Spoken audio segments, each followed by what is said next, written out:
Sure. What have you got? Well, yeah.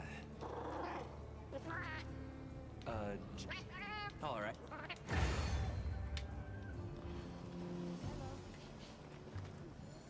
Okay, testing a few things here with this setup. So we're using, it looks like the game plus OBS exceeds the 16 gigabytes of VRAM on the card. And that doesn't matter whether or not the 9070 XT is encoding the stream, or if the other graphics card is encoding the stream. It doesn't really matter. So I need to check one thing though. I need to look and see. Okay, so the A380 is not overloaded. So I figured out what the problem was. The problem is the card doesn't have enough VRAM to handle 4K with the high texture set to the max. So we actually have to run the high textures on high if I am to maintain this 4K output.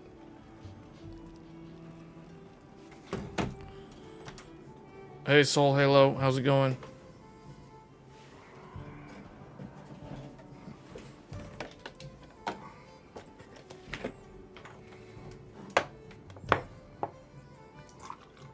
So I've tested a couple of things today with the CPU. I was testing the CPPC override in the BIOS to prefer the cache CCD. That does result in better, slightly better behavior versus using the game mode. But I still think, so far from my own preliminary testing, ASUS's Core Flex seems to be the best one. It seems to be the best performer overall.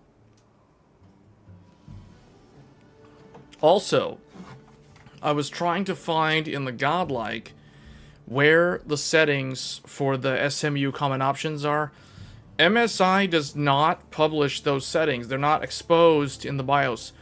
So because of that, I am probably not going to recommend MSI anymore unless they make that available to their users, because to me, I think it's ridiculous that the Godlike is as expensive as it is and doesn't even have the full AMD common BIOS settings that the other manufacturers, in this case Asus and ASRock, both of them have all of those settings available. And in the case of ASRock makes all these settings available even on like their boards that aren't even like the flagship boards. Like the Nova, for example, has those settings. So it's mind-boggling that the Nova at $350 allows you to set the CPPC value, and the Godlike, which is an $1,100 motherboard, does not let you set those values. So MSI, in my mind, is looking really, really bad right now.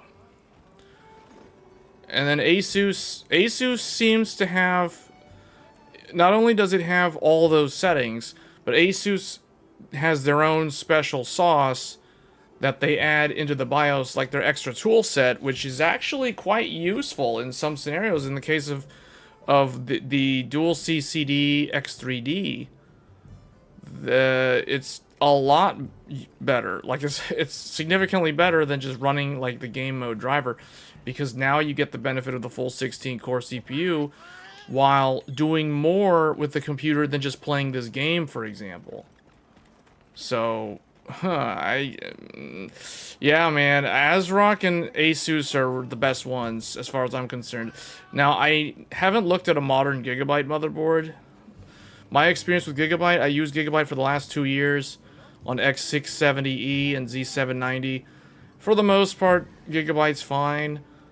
As far as I remember, all the settings are there, so they're good too, but they've had a lot of like weird issues with like BIOS related bugs that they take forever to fix, and that's really annoying. So you end up having to roll back and you're not able to be on the latest one, or things of that nature. Although MSI has had their fair share of that kind of stuff recently on the newer motherboards, so I don't know, I think MSI is dead last. Gigabyte's probably third place, and then like first place, depending on your preference between Asus and ASRock. They could go either way. I would probably rank Asus ever so slightly higher than ASRock, just because Asus does have some pretty nice exclusive things that they put into the BIOS, at least on the higher end motherboards, that you don't get on ASRock. So if I had to rank them, Asus is number 1, ASRock is number 2, Gigabyte's number 3, MSI is like, avoid like the plague at this point, because they are really, really bad. Like, you don't have all the features.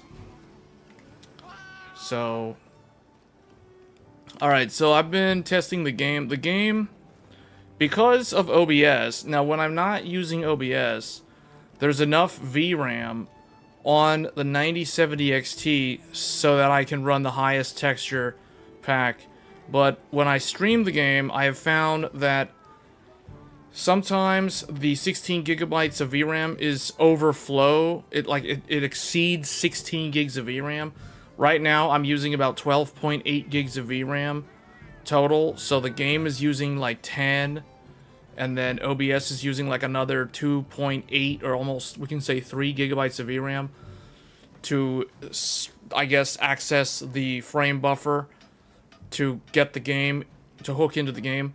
So that, in total, you need 13 gigs of VRAM for this game if you're going to be streaming the game using OBS. And that's with the... That is not with high texture pack. That is with, like, high texture pack, not highest texture pack. Yeah, that's exactly what I'm talking about. So I discovered what was causing those stutters yesterday. It is the highest texture pack. And you know what the reason is for that? The reason is not the game. The reason is your graphics card doesn't have enough VRAM. You have to have 20 gigabytes of VRAM to even bother running the highest texture pack. So basically, anybody who tells me that they have stuttering problems when they turn on the highest texture pack, that automatically tells me that they don't have a 20 or 24 gigabyte graphics card. That means, at best, you have a 16 gigabyte graphics card. So I tested it yesterday with the 7900 XTX to understand why the 9070 XT will randomly stutter while streaming the game. Doesn't really happen that often when not streaming. That's because OBS is stealing 3 gigabytes of VRAM.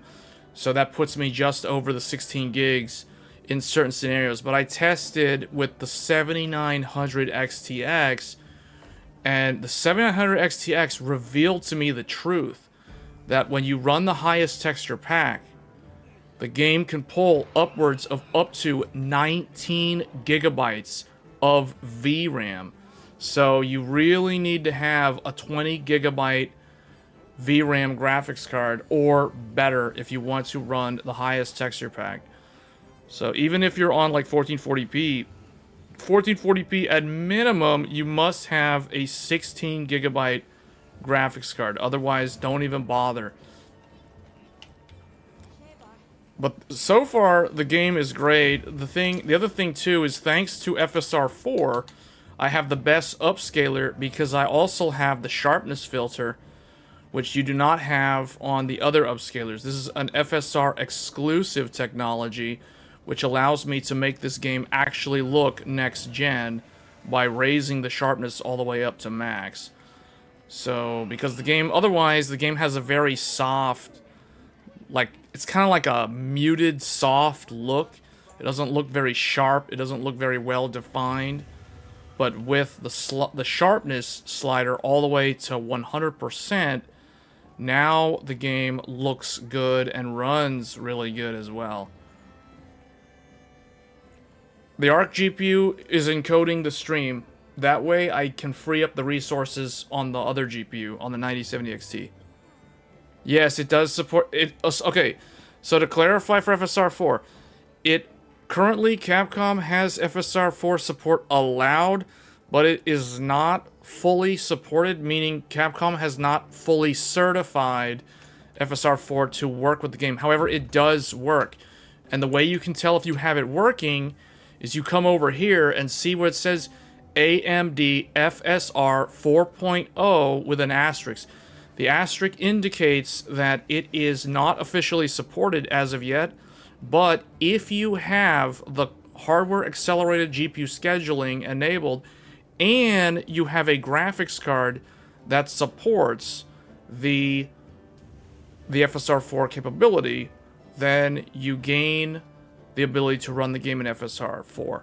And you also have to turn it on in the driver, which I have done. So yes, the game does have FSR4. We are using FSR4 because this is the best way to play the game. Currently, you get FSR4 plus you get the upscaling sharpness filter, which allows you to make the game look way more well-defined. For some reason, Capcom defaults to 50% sharpness, which is why people complain about the game looking so muddy and blurry and soft and dusty. You know, all these adjectives that they describe the game as like not looking next gen. Well, that's because they're stuck on 50% sharpness, and that's why the game looks blurry. Did you update the No, why would I update the DLSS swapper? We aren't even using a DLSS graphics card.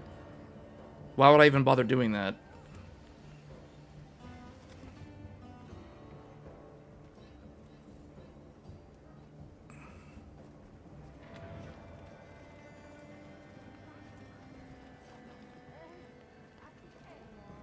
Do you still use the MSI Gauntlet? Yes, we use that for Tech Thursday's PC, but I do not recommend it.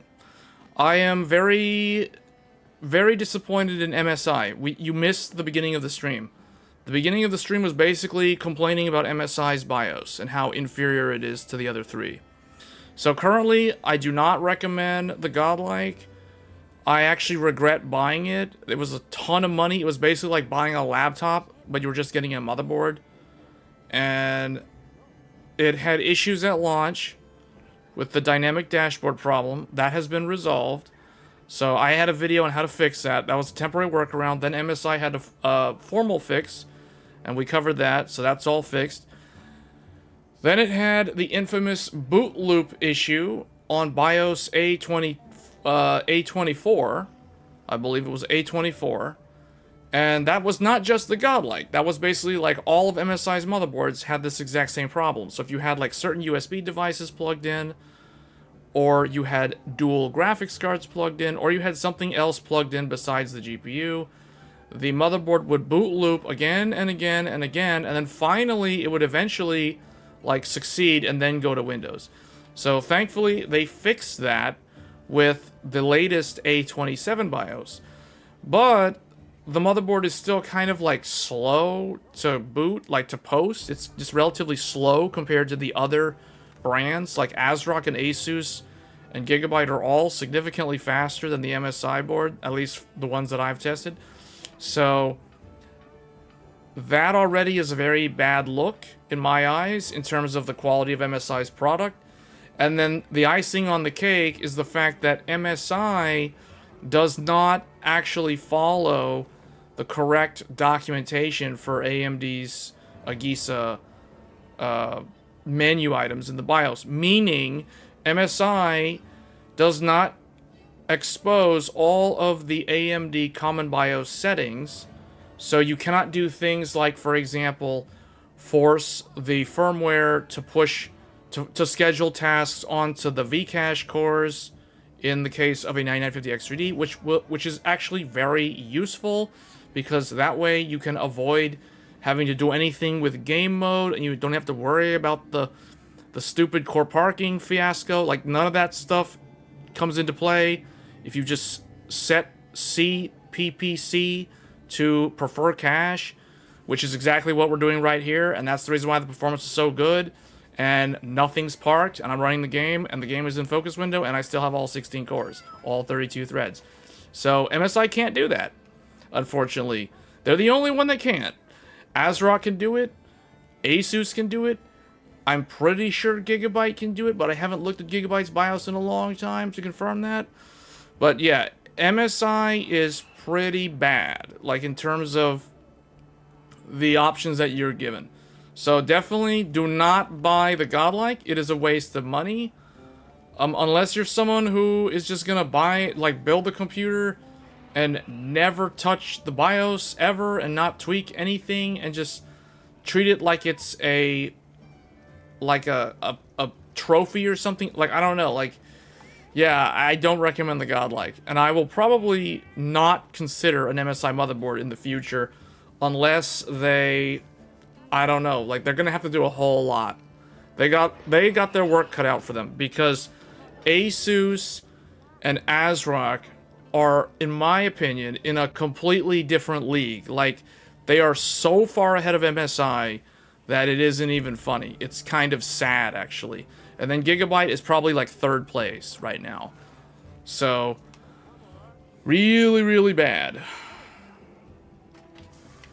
Anyway.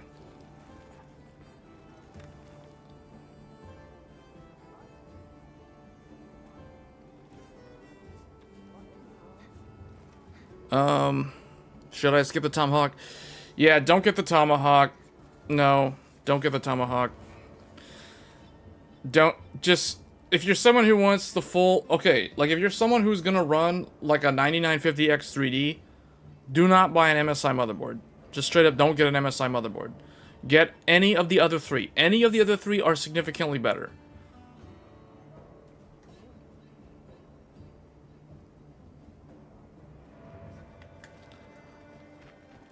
Okay, so...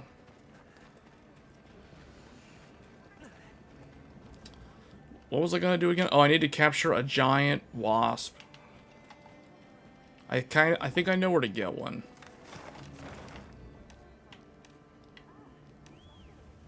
Here. I can get one from... actually, hold on a second. Why don't we just...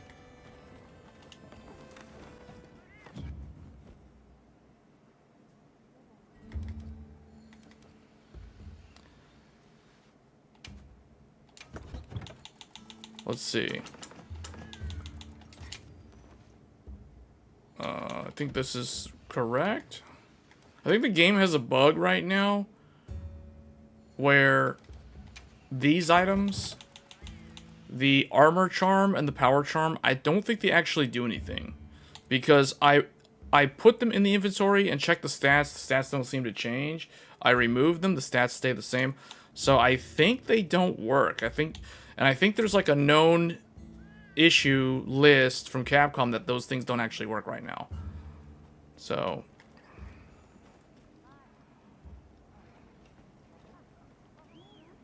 the motherboards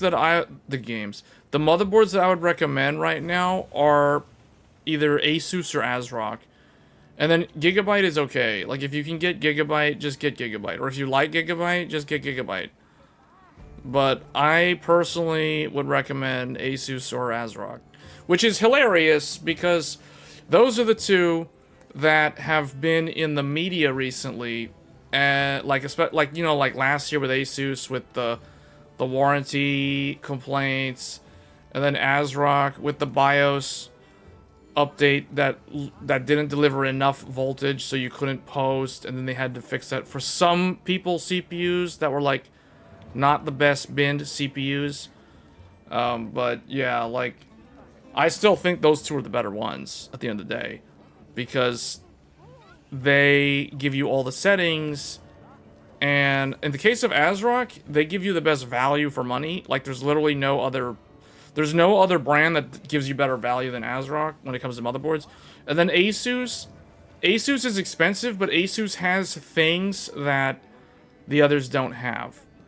And if you're going to, I mean, you have to weigh whether or not those extra features are actually worth it. Like, if you're actually going to use them. Like, for example, the X3D Core Flex feature that I'm actually using right now. Or the Nitro Path feature on the higher end boards. Like, things like that. You don't get that on the other brands. So, you know, the others have mostly the same functionality as Asus, but Asus has some extra stuff that kind of shows that they are the industry leader. Regardless of what your opinion is of Asus, the truth is they have the most innovation in the motherboard space. Like, they've put out the most unique things. They were the first to do the GPU quick disconnect. Now they've stepped it up another, where now you don't even need the latch anymore. However, it does kind of scratch the graphics card's PCIe slot, so you have to be careful when removing the graphics card. So, you know, things like that. Things like that. The Tai Chi is way better than the Carbon. Way better. The one that's a little bit disappointing this generation is Gigabyte. Gigabyte actually was better last time. Like, X670E Aorus Master was better than X870E Aorus Master. And I think even like Aorus Elite, the X670 Aorus Elite was better than the X870E Aorus Elite in some ways. Namely, it was an 8-layer PCB, whereas the one now I think is a 6-layer PCB. So Gigabyte has done a little bit of like cost cutting as far as I'm concerned. So, well, the only reason why it's less sharing is because it's an X870E. You do realize that Tomahawk X870E is a different thing, right? Tomahawk X870 is not the same as X870E. They're two different boards. They're two different chipsets. One is a single, one is a dual. Of course, the X870E is going to be better than the X870. Because it literally has an entire second chipset. So that's like comparing apples and oranges. The Tai Chi has been great. So basically, if the so a lot of people keep asking me, because I see the comment on the video, the tier list video, where the Tomahawk is on there, and they're like, well, what about the X870E Tomahawk?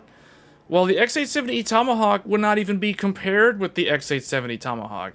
It would be compared up against motherboards like the Nova, and the Hero, and the Godlike.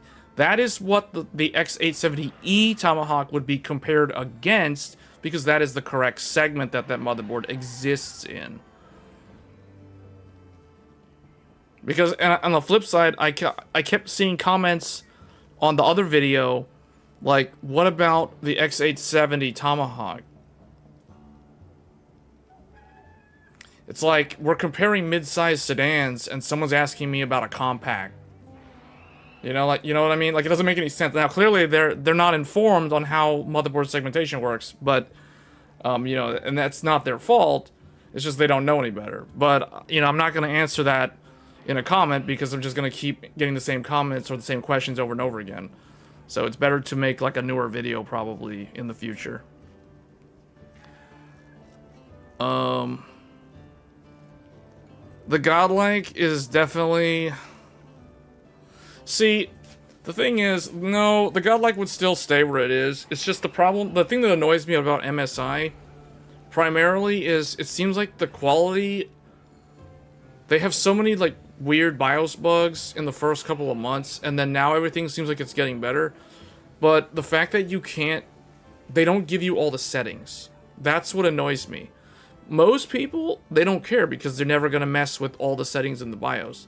But a power user, an overclocker, those type of people, they are going to avoid the Godlike like the plague, because it doesn't have the settings. It's like, it doesn't matter if it's a 10-layer server class PCB and has all these bells and whistles and it shows you the temperature. No one cares if you can't actually use the toggles to change things when you need to do the overclock. You see what I'm saying? So it's like, they have this nice looking board with all this fancy stuff, but it's like, okay, it's all looks and no substance. Like, it doesn't actually, when it comes down to actually, like, tweaking settings, it doesn't have the options. It falls short in that area. So it's definitely not an overclocker's board. And that's the reason why you don't really see, actually, now that I think about it, you don't really see any MSI boards, like, on leaderboards for overclocking website competitions and stuff like that. Like, you just don't see them. You see Gigabyte, you see Asus, you sometimes see ASRock, but it's, like, super rare, but they are kind of there. But it's usually Asus, like, by and large, it's, like, almost always Asus is, like, chart topper, and then you have, like, Gigabyte sometimes, like, the Tachyon shows up somewhere, or some random Aorus Extreme. So, but yeah, it's pretty much, like, MSI, I don't know, man, MSI, I wanted to give MSI the benefit of the doubt because I hadn't used MSI in so many years. Like, my last MSI motherboard, prior to me buying the Godlike back in November, the last time I had an MSI motherboard was my very first Threadripper motherboard, way back in 2018. Back when Monster Hunter World came out was the last time I had an MSI motherboard. You know, then from that time all the way to like November last year, I did not use MSI. So, and I was like, okay, well, MSI, they got some really cool designs. They have the motherboard that has all the things that I need from a productivity standpoint. So it's like, then I bought the Godlike. And it's like, okay, I've been relatively disappointed the whole time I've had the Godlike. So that's why I'm not going to recommend it. I can't recommend the Godlike. It's an overpriced, glorified motherboard, server motherboard that doesn't really do it. It doesn't support a server class CPU.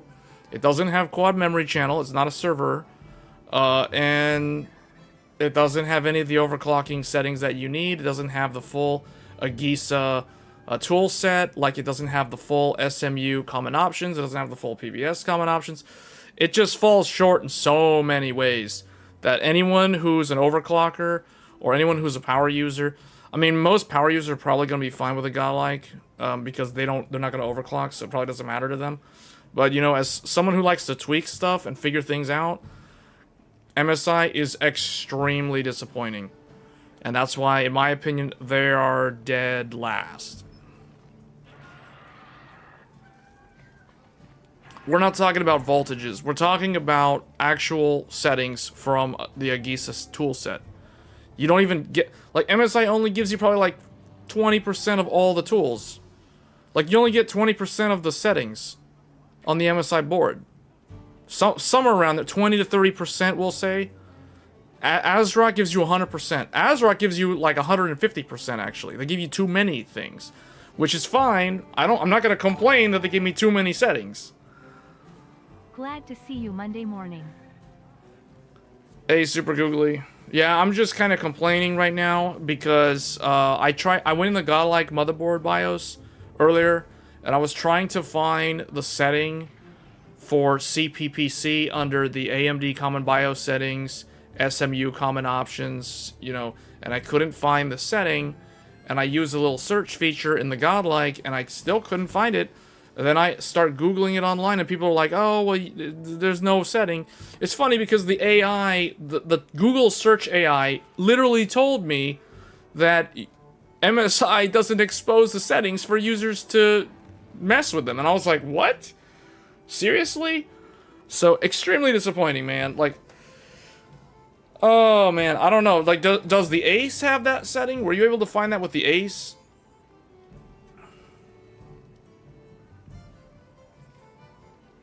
Because I know you were asking about that. My opinion of the motherboard brands has changed a lot over the last year, we'll say. Gigabyte has had tons of BIOS bugs, so I was like, yeah, we're switching vendors. Because you guys remember, those of you that have been following my channel for a while, you guys know that when I started this tech channel, the initial builds that I did were on Gigabyte motherboards. So this channel started with Gigabyte.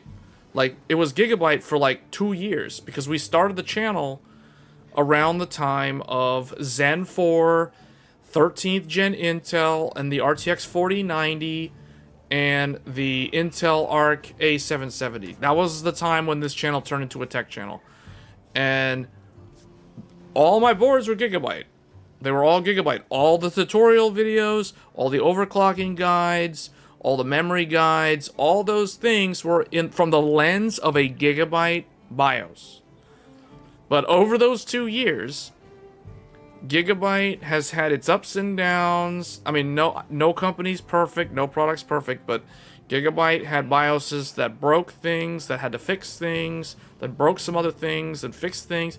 So it got to the point where they broke compatibility with some of the older DDR5 memory kits, and then they broke stuff with sleep mode, and S3 suspend to RAM wasn't working correctly, so you'd wake the computer up, and it's like 0D, the computer died. Oh, okay, we now have to cold start it. So, you know, things like that. It has the memory train. It's like BIOS has been reset. You know, so Gigabyte was just kind of like... I got to the point where it was like... Gigabyte is probably going to get swapped out once Zen 5 comes out. And sure enough, that's why the tier list video exists, guys. The tier list video exists because I was evaluating every single motherboard vendor to determine which one I will be upgrading to. And at the end of the day, Asus was the winner. Asus won out over ASRock by a small percentage. And actually, MSI also... So, MSI won for productivity with the Godlike. That's the whole reason why I bought the Godlike. But boy, was I unhappy with them.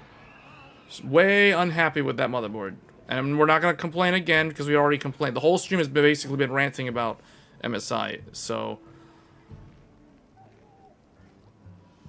Did you ever make a list of motherboards that offer the extra PBO enhanced settings or Infinity Fabric settings? All of them have the PBO settings.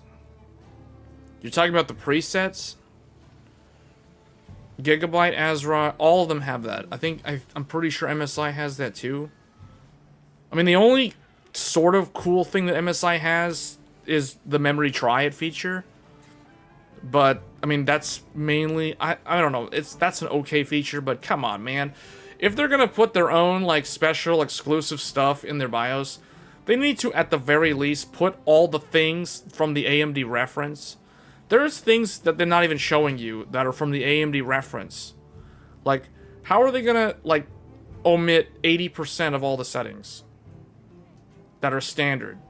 You know, like, meaning I should be able to buy, and maybe it's not just MSI's fault, maybe it's also partially AMD's fault, because I think AMD should mandate that all of the motherboard manufacturers, they need to provide the full BIOS settings and the proper documentation accompanying those settings for the advanced menu for AMD's 3 feature sets.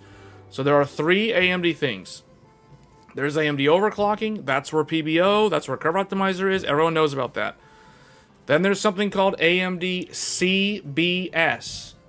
AMD CBS, AMD Common BIOS Settings. MSI fails with a big fat F because they are missing like at least 60 to 70% of those settings. And one of those settings was the one that I was looking for, and I couldn't find it because they don't have it. And I checked another motherboard that we will be talking about real soon. So there's a motherboard over here. You guys may know this one. This one is known as the Phantom Gaming X870E Nova Wi-Fi from ASRock. This one, I checked this one, and sure enough, this one has all the settings. If MSI still doesn't have Core Flex for AM6, I am switching over to Asus. Well, okay, Core Flex. Core Flex is an Asus thing. So don't expect MSI to have that. That is an Asus exclusive feature. Because I checked ASRock. ASRock doesn't have that either. But ASRock has all the standard settings from AMD. So does Asus. So the System Management Unit Common Options section, where you can basically tell the firmware to override whatever Windows wants to do, and basically manually, or not manually, but automatically control how the scheduler will distribute the workloads to what threads. ASRock has that. Asus has that. MSI does not have that. So things like that are like, man, it just straight up, like, it just fails in my mind. Like, MSI just fails. They fail the test. Because that's a basic thing. That's like a basic thing from AMD. That isn't even something that they had to develop. AMD already developed the entire BIOS stack. The whole software stack. Everything. That's why it's called AMD CBS, AMD Common BIOS Settings. AMD made those settings, not MSI, not Asus. AMD made those. And MSI doesn't even let the user adjust those. Like, how are you going to make a product and you, like, don't even follow the reference? Like, what? Like, I don't know. I think... I don't know, man. I don't know what's wrong with MSI, but they... It's like one blunder after another, it seems.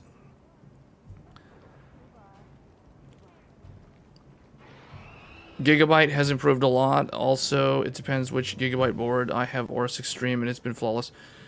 Yeah, you have the newer one. But see, I had the older one, the Aorus Master, for 2 years. And I think, in total, I've had to open up probably 7 or 8 support cases with them. And it's nothing to do with the hardware. The hardware is fine. It's always some kind of, like, problem with compatibility with something, or they broke something, and then, like, they said it was supported, but it's not working correctly. It was working in an older BIOS, then a newer BIOS broke compatibility. I'll give you guys a good example. The most recent example I can think of is the Thunderbolt 3 card. Gigabyte's GC Titan Ridge card, it worked, it's supported by them, literally on their website. Then, I think it was one of the BIOSes from the winter of 2023. They literally just broke compatibility. It's like you would update the BIOS, and then when you boot into Windows, all of a sudden, the Thunderbolt card is not detected. It's like it's gone. It's like, what happened? It's like, oh, you go in the BIOS. Oh, guess what? It doesn't even show up in the BIOS anymore. It's like it doesn't even initialize. So what do? Roll back to the old BIOS. Problem solved. There it is. It's working fine again. So I have to open a support ticket and the report, hey, you guys broke this. You need to fix this. So it took them a while. They fixed it. They fixed it last May. It was almost a year ago, we'll say. They fixed it. And then later on, they broke something with, like, certain memory kits from, like, 2022 or something. Like, man, Gigabyte's fine. But if you're a power user... Gigabyte, having to do with Gigabyte support, man. Yeah, Taskmaster, yeah. Gigabyte support is so, like, they're so slow to respond. Man, the last ticket I had open with these guys, I put the ticket out, like, Monday afternoon. I don't hear back from them until, like, Thursday night. I literally don't hear back from them until after the Tech Thursdays. And I'm like, man, you guys took, like, 4 days to 3 days, 3.5 days, basically Tuesday, Wednesday, Thursday. It took them 3 days to respond to that, like 72-hour return time, like, or response time. Like, come on, man. Like,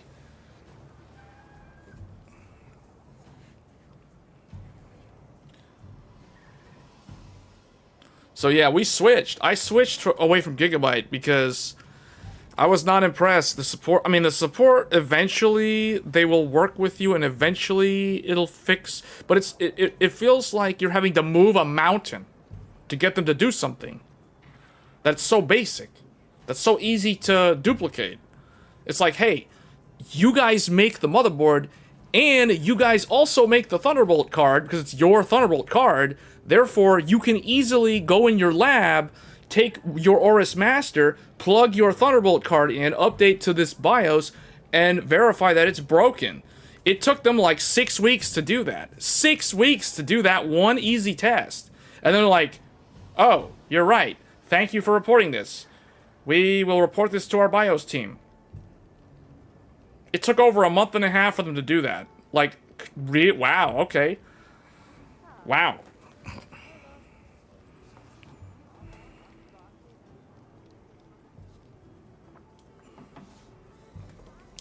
So I've dealt with, so far, the only company that I have not dealt with is ASRock. I have not opened a single ticket with ASRock. I have opened, probably, for the Godlike alone, I have opened, like, 2, I need to open another one. I need to open another support ticket to complain about the SMU options missing, but, so, Godlike, there's like 2 or 3 support tickets open. And I've only had the motherboard since November, the end of November, which is a bad sign. I've only had the motherboard for what, like 3 January, February, March, December, like 4 months. I've had the motherboard for 4 months. I already have like 3 support tickets open. That, to me, that's not a good look. I mean, that means that they've got some issues. Gigabyte, I had 2 support tickets open in the first 6 months of the product. So that tells me that MSI has a worse track record compared to Gigabyte in terms of quality of the BIOS. So, but at least MSI responds faster. I will give them that. Gigabyte is slow. Slow. It's like watching trees grow. They're like trees. At least MSI does respond in a timely fashion. So yes, props to MSI because their support people actually respond better. Especially for the price. I know. I know. I can't believe it, right? I know. So, I guess, man, we haven't even done anything in the game. Let me... What did I even do? Oh, nothing? Okay, well, let's see. So, this is the new build. So, let's zoom in here. So, this is the new computer. This is brand new. I built it for this occasion. Let's open the door. For those of you that are new here and did not see this, because for those of you that have tuned into like the live stream from yesterday and the one before yesterday, you guys are gonna feel like this is deja vu because we've already shown this like twice now. This is the 3rd time. So this is the build. You guys can see there is the ROG. So we've got, let's move this over here. X870E Crosshair Hero. Close my eyes and I can see this PC.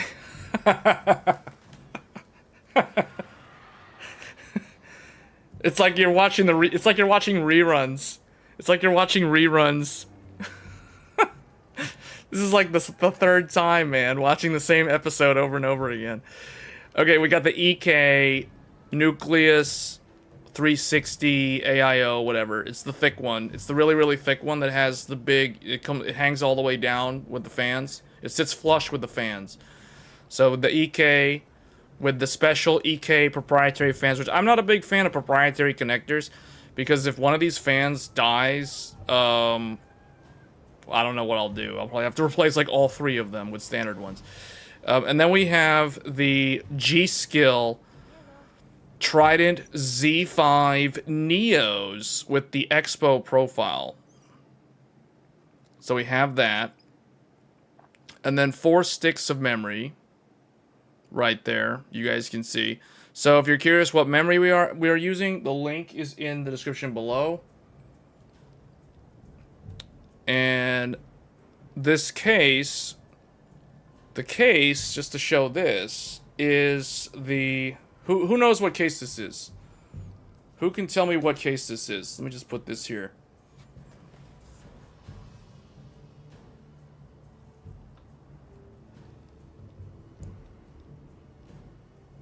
Who can tell me what case that is? No, but what's the model? Is that F1 Ant? I think you're right. I think Atomic got it.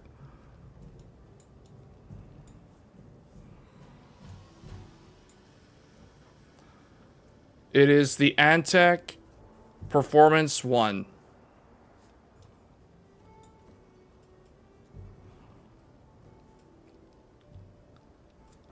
And then here...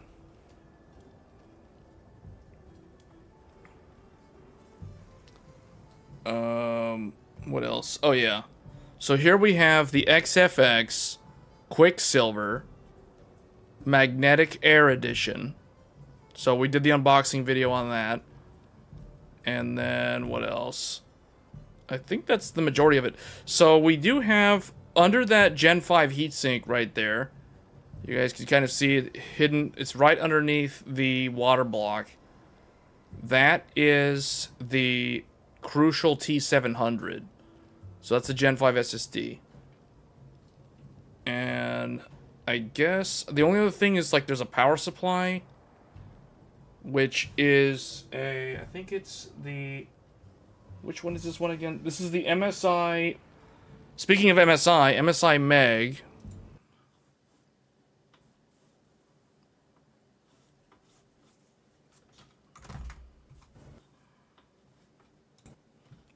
The MSI Meg. Why did the game just like exit out on me?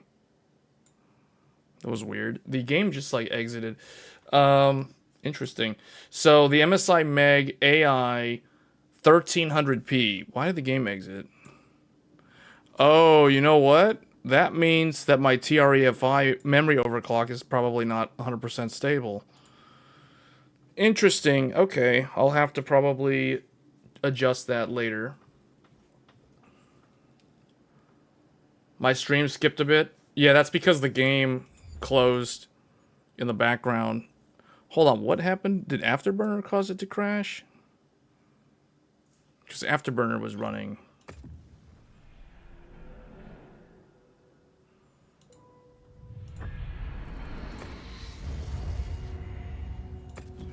You know what that could be? TREFI. TREFI might be a little bit unstable. See, that's why I don't like running TREFI at the max speed. Anyway. But that's pretty much it, guys. Like, this computer was built for... It was purpose-built for Monster Hunter Wilds.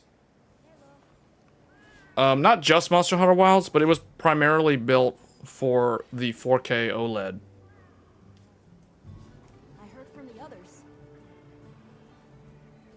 Is it? Okay, yeah. The game is back up. You had an issue with the BIOS update, and Asus answered very quickly. Even the guy on the phone stayed with me the whole time. It turned out I had a bad flash drive. Okay, interesting. Yeah, I opened one ticket with Asus back in... It was after I built the Threadripper. It was for the Threadripper board. And they were not able to fix the problem because the problem was that the Thunderbolt 4 card that they have doesn't work with the connector that they have on the Threadripper board, even though it's the same connector. Even though it's literally called TB_U4. And I pointed that out to them. Like, the header is the Thunderbolt 4 connector, but it's not working. And so they're like, well, it's not going to work because they didn't certify it. So they're like, well, you gotta wait for the USB 4 card, and I think those of you that have been following the channel already know that whole story about the USB 4 and Asus. But yeah, they weren't able to fix it, but they were able to respond to me in a timely fashion, and they were able to actually, you know, explain stuff. But it kind of got to the point where I felt like I was kind of educating them on the product, because at first they didn't really understand what I was talking about when it came to USB 4. I had to explain to them the entire history of Thunderbolt and how Thunderbolt was developed by Intel initially for Apple, and then Intel like opened it up to the USB forum, and Intel basically donated USB, or they donated Thunderbolt 3 to USB, and it got turned into USB 4. So USB 4 is basically Thunderbolt under the hood. And yeah, so I was like, well, the point is, you guys are like locking it down. Like, Asus is locking it down in the BIOS because there's no reason why it shouldn't work, because it's fundamentally the same thing.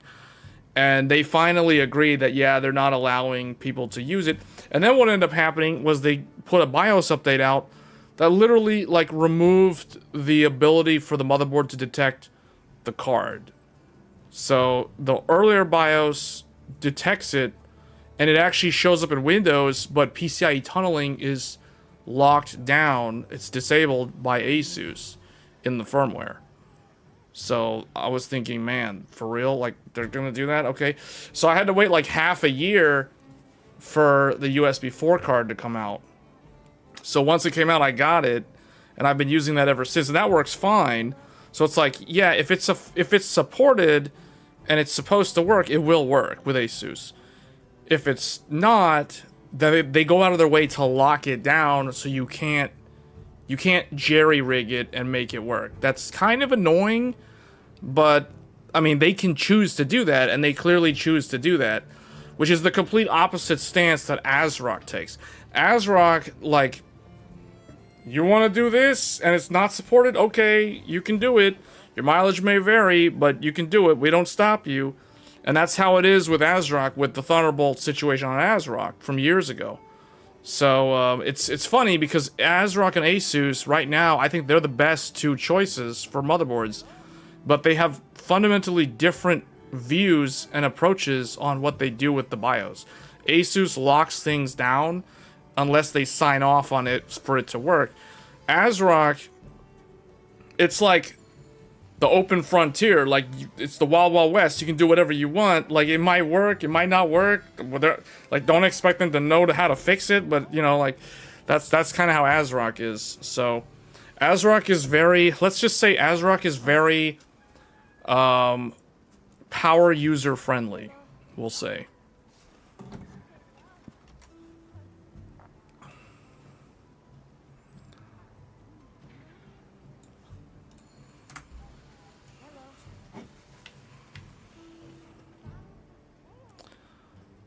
Alright, so let's do like one hunt, I guess. This stream will not be very long. It'll probably only be like no more than 90 minutes long. So the only reason why I started this up was to test this setting. So I learned that my memory overclock is not 100% stable. Hence the game crashed and the stream skipped. That tells me I gotta go back in and tune the TREFI down. So I have it set too high. That's probably what it is, because it's the only thing that changed. So, yeah, interesting. Right.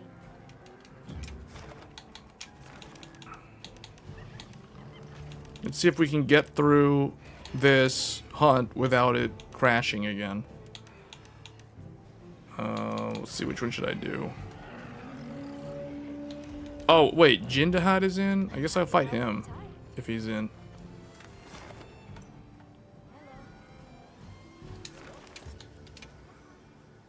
Save this.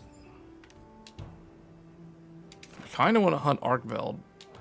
But I really need to hunt the G Arkveld if I want that armor.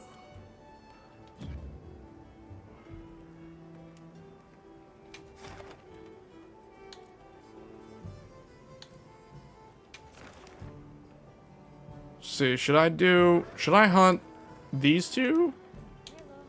Or these two? Or maybe these two? A bunch of like dual tempered monster hunts. Like, I guess I really kind of wish I could fight G Arkveld or Jindaha. If Jindaha was around. Is he around? Oh, he's gone. I missed my opportunity. I'll have to wait. And none of them have a gem. Ooh, the Balahara has a Wyvern gem. I don't really need a Wyvern gem right now. I guess we'll do a dual hunt. We'll do one of those dual tempered ones. I need to figure out though what I actually want to upgrade, because I played so far in and I'm still using like the Rathlos armor.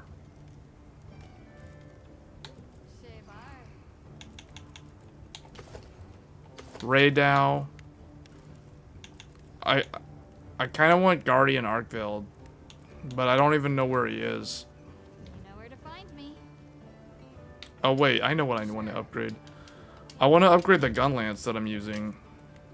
What are we making today? I need a Gipsaros tail, 4 Gipsaros tail, and a Gravios. Or I can transform this into that. I probably will keep it though as Gipsaros.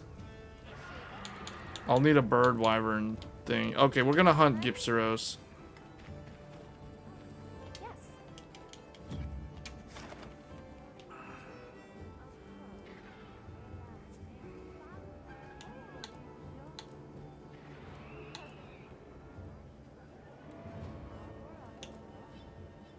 Let's see.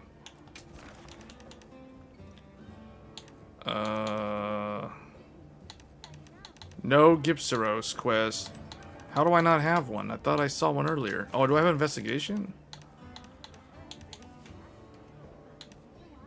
How do I not have a Gipsaros? Really? How is there no... Arkveld just left. There's this one right here. Okay, we're hunting this right now.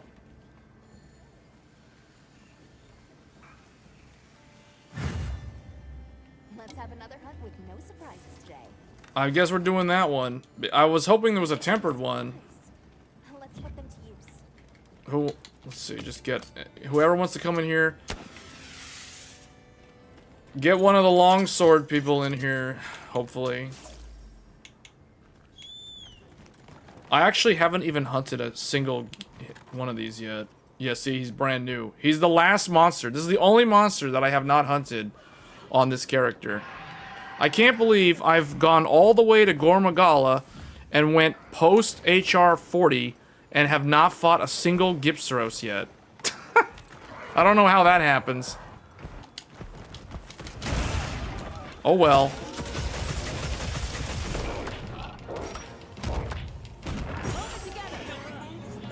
Good. I made it in time. Can I sneak attack him? What? How did I sneak attack him like that? And he just up and leaves. It's like, okay. Is this thing alive?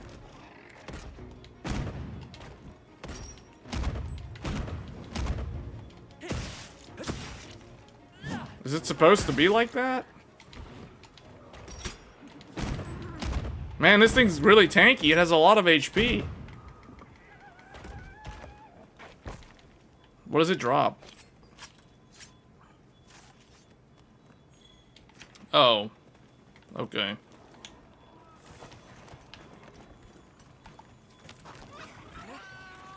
You can do Jindahad in the investigation menu. Yeah. Well, let me get this guy. I want to upgrade this weapon. Gunlance is so good in this game. Who watching the stream is a Gunlance man? You guys like Gunlance? Gunlance is insane, man. Like, look at that.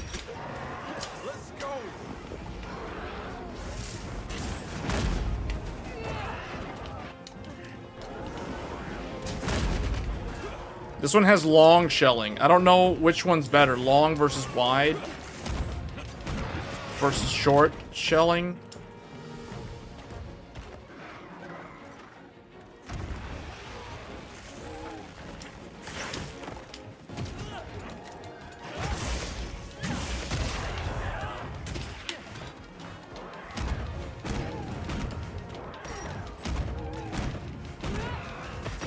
Both CCDs are up.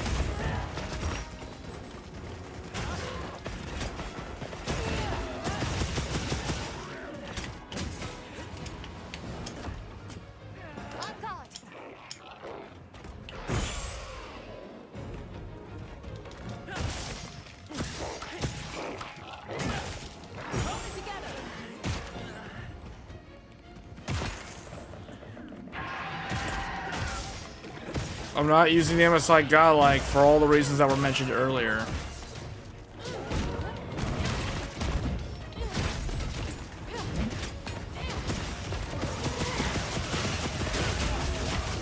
There we go.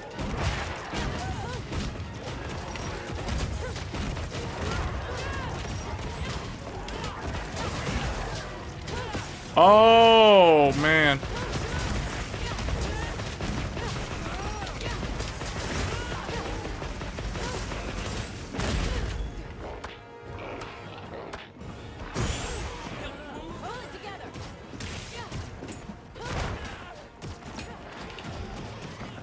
Well, how did I get sent that far?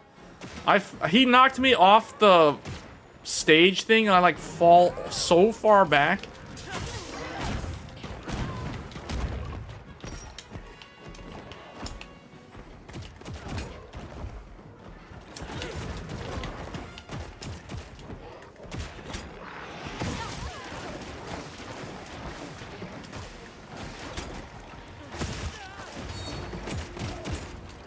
I forgot that he's poison. This monster is basically Puke Puke and that, what was the one in World that did the same thing as him with the solar flare technique? There was one of them that had the solar flare. I forgot which one it was.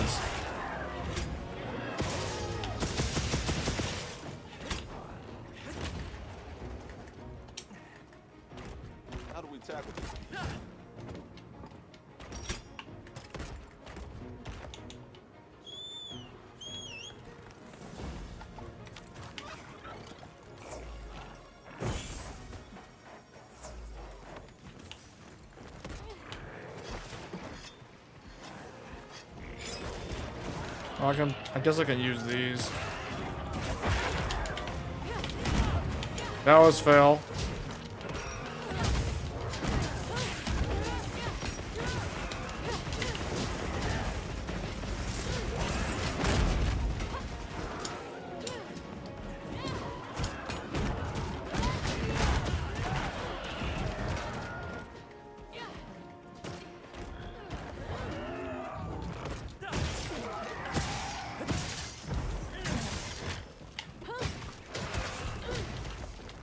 He went to sleep? Why are they... Wait, what? Why are they hitting him? Is he dead? Oh, this is a bug also. I've seen this before. Yeah, you loot one thing off of him and then he wakes up. Is that supposed to be intended? I highly doubt that's the way it's supposed to work. That doesn't seem right.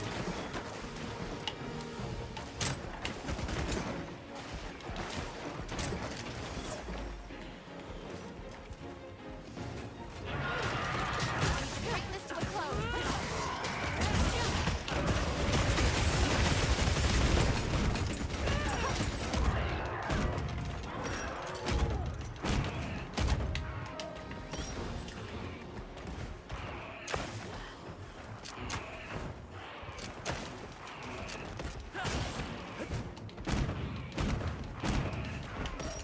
Yeah, I like long shelling because it has the longest reach. I've gotten so used to using it also.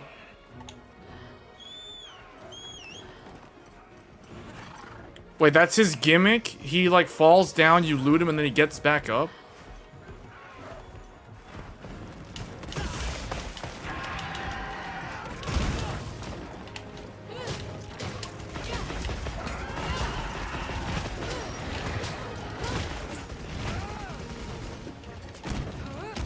That did the trick.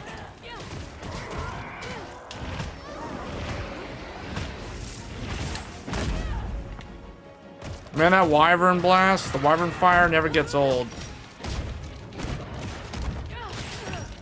Boom, bam, bam. Eventually, I'll get around to using the range weapons. Wow, what? Gunlance feels so top tier in this game. It's so much more fun to play Gunlance than it was in World.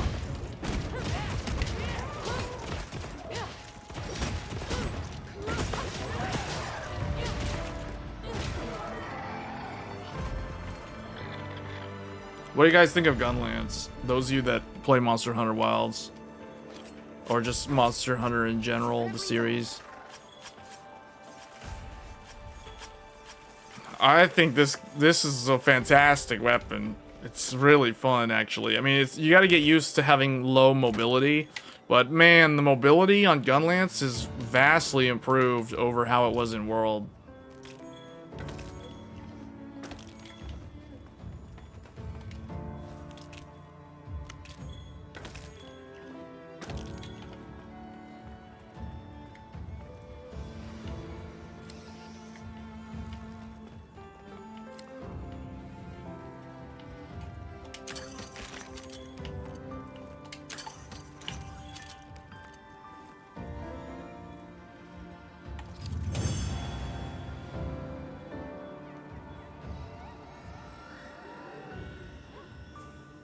Well done, Hunter. Now let's continue our investigation. So I needed all of these things, apparently. See, I didn't have any of his stuff. Like, I had no certificates, nothing. That was literally the first time hunting that guy.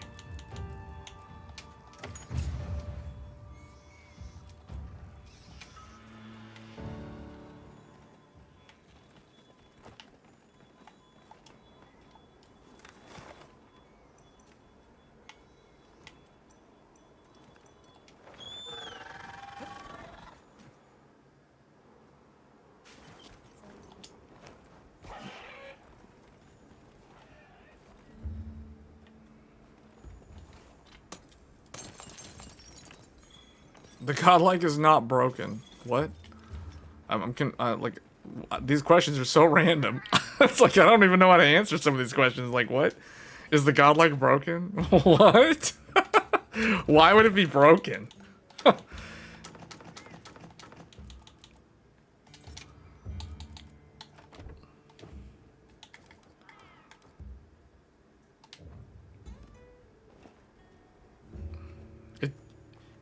Getting back up used to be more sudden and does much more damage in the old games.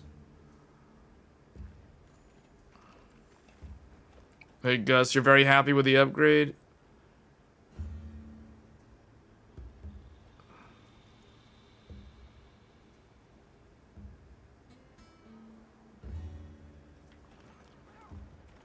Yeah, the godlike, well no, I don't think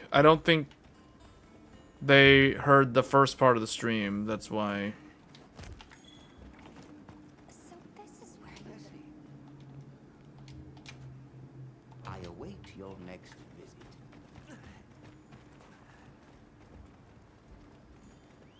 Oh, another Gipsuros appeared.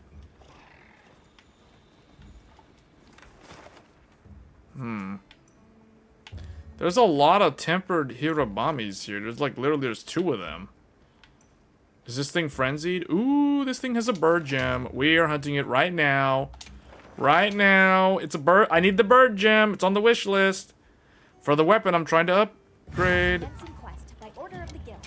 Get in here, people. I'm trying to get other players in, but it's like, it just keeps bringing the AI. I guess no one wants to hunt these things. They're all just spamming Arkveld or Jindahad. Seems like that's the only thing to do in like late endgame. Until we get the new content update. Okay, that was really bad. Try that again. Hold on. Let's try that again.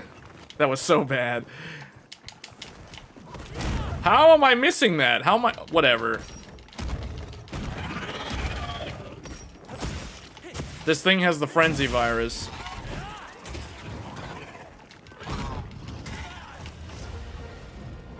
Let's see what you got.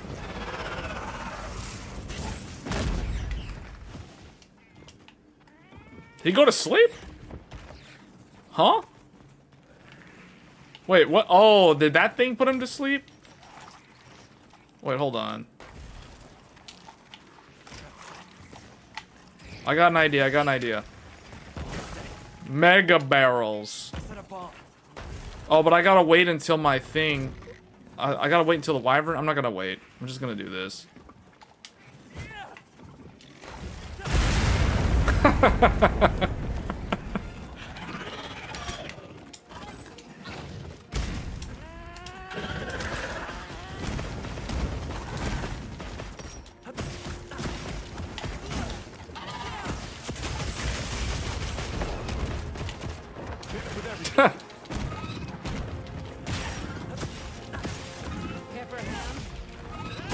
I'm with you.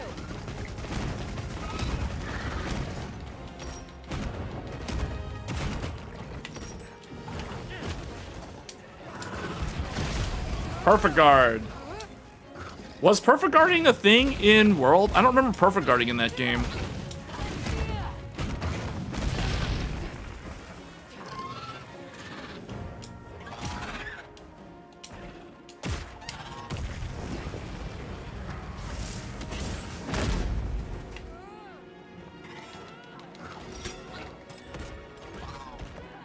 The more you hit the button, the more it will suggest.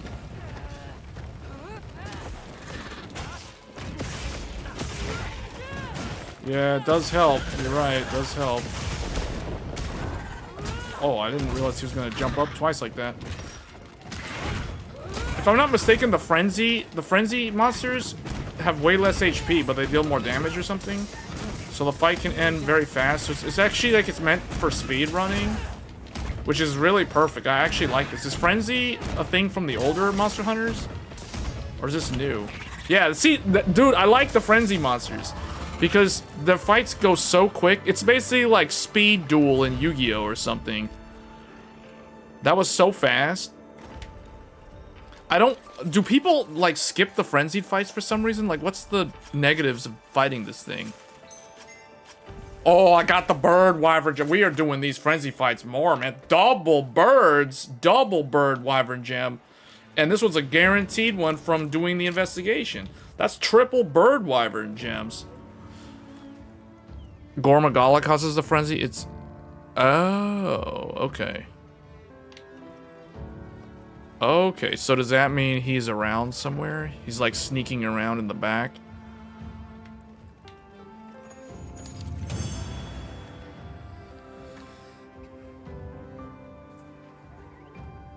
That's 3 bird gems. That's great, because I needed one for the weapon I'm using. This gun lance requires one to upgrade. But look, that was a 3-minute fight. And I got an attack gem. Oh, this one actually had... There was a human that actually joined, but I didn't even notice they were here. You can carve materials off of small monsters as well. A tempered monster. Look at the size of that scar. Uh-oh, hold on. Maybe I will hunt this thing, but I kind of want to hide from it first.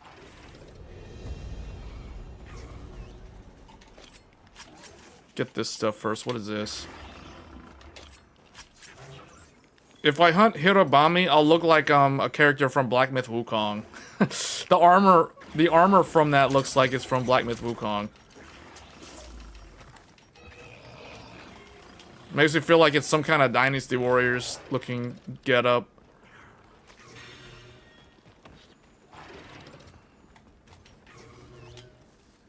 Should I hunt this thing? Hold on, what's the rewards? Oh, wait, what's this? Blackened fossil. Ancient fossil.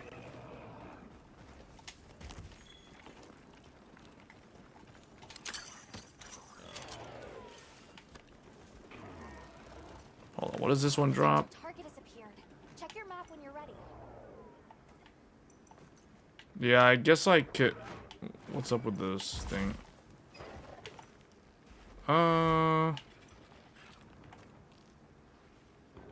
They both have about the same stuff. Hunt anything that moves. That's eventually what ends up happening in this game. Well, ooh, I'll just get this for now.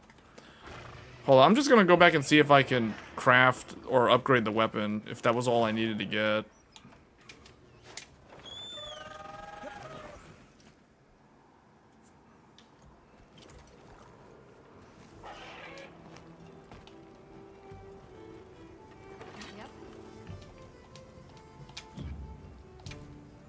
Yeah, this gun lance is the Gipseros. Oh, apparently... Yeah, so I need the bird wyvern gem for the final upgrade.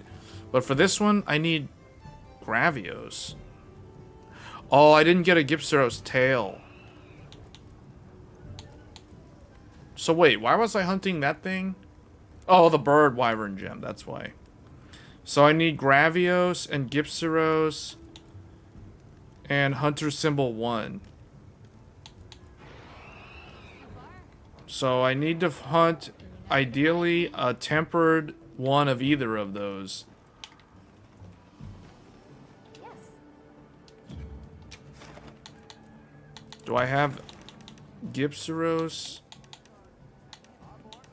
Gaicepharos, whatever his name is? No, I don't have any investigations of either of them.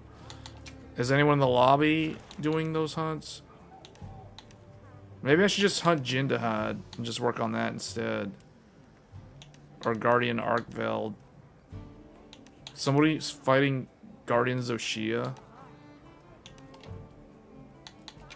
Alright, we're gonna have to do SOS. We have to join someone who's in trouble. Anyone who's having trouble with a... Gravios. Let's do that one. Anywhere. High rank, doesn't matter. Okay, there's this, let's see. Who has the good reward? Probably one of these. I'll take this one.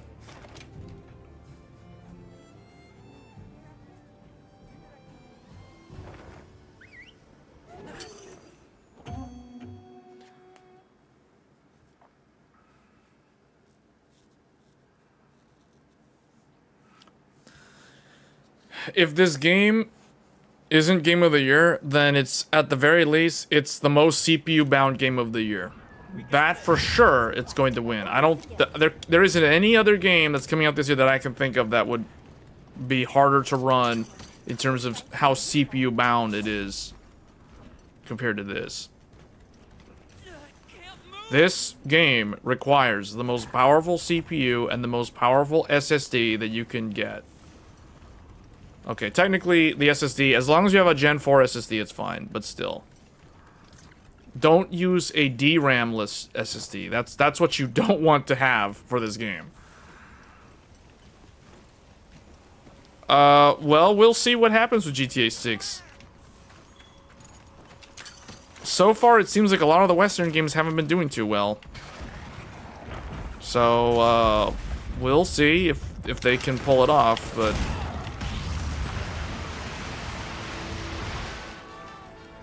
This game has currently, as far as I'm concerned, yeah, GTA 6 is going to be competition for this game. But so far, this game has set the bar. This game has definitely set the bar for Game of the Year. So GTA 6 has its work cut out.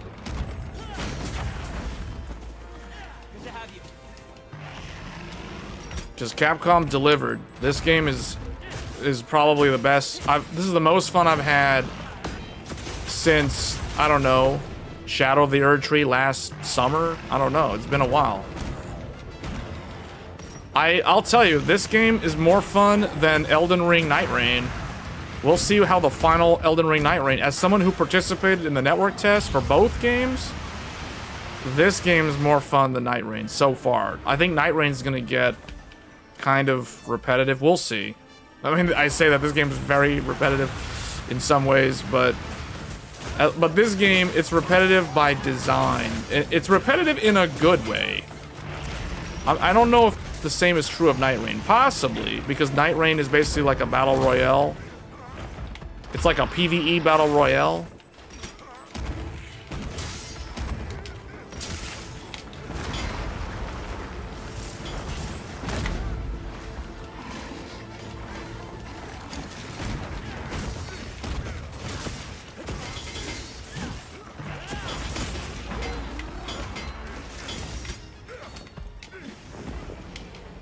How do I cancel the Wyvern? I forgot how to cancel it. Is there no way to cancel it?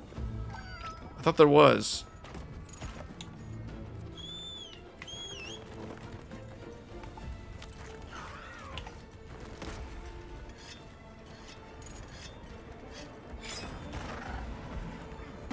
Oh yeah, the Yakuza game is pretty good. I would say that's a pretty good game. But if I had to rank the two of them, this game definitely is more fun than that game.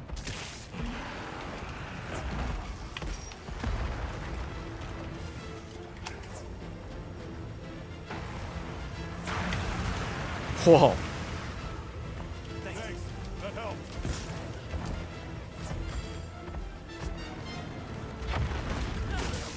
Alright, we're shelling. Heavy artillery.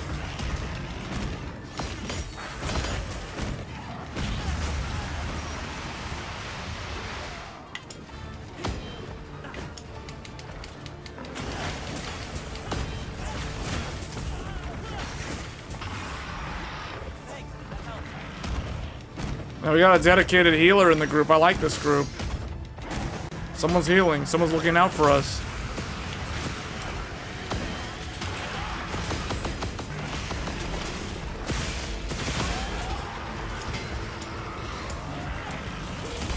Should probably not stand in lava. Probably a bad idea. Uh-oh, the charge blade, I think, carded.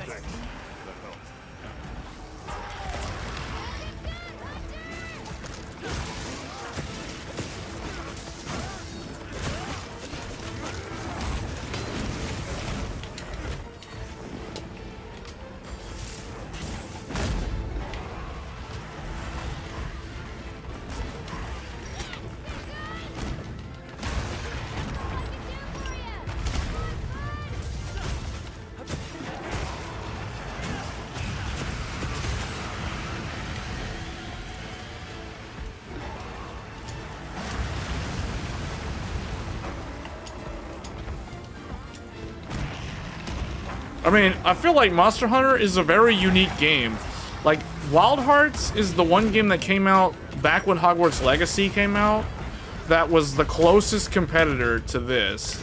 But man, I don't know, it's like Monster Hunter, Wild Hearts was very experimental, but it was kind of like a refreshing take on this genre. But man, Monster Hunter is just like special. There's just something special about Monster Hunter. It's like a world phenomenon. I don't know, it's weird. It is Capcom's cash cow. That much is true. This is their World of Warcraft.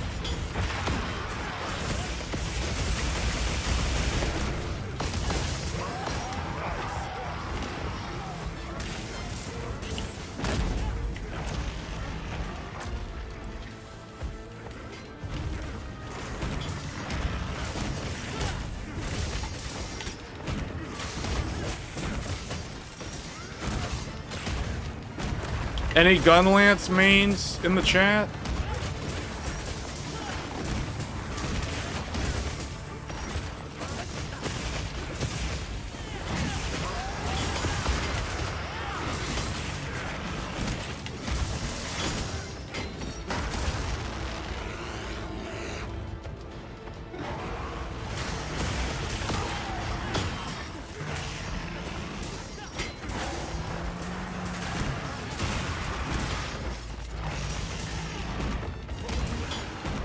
Are you talking about the Elden Ring game? Night Rain?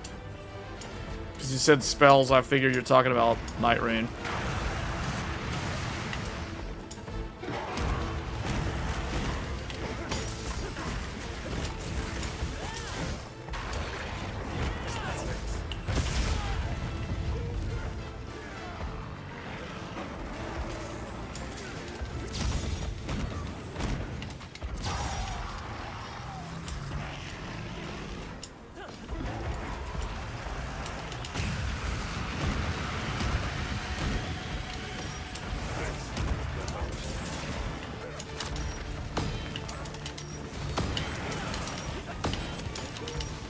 Pro moves.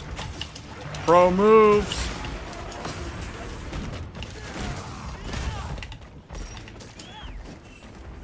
He's getting away.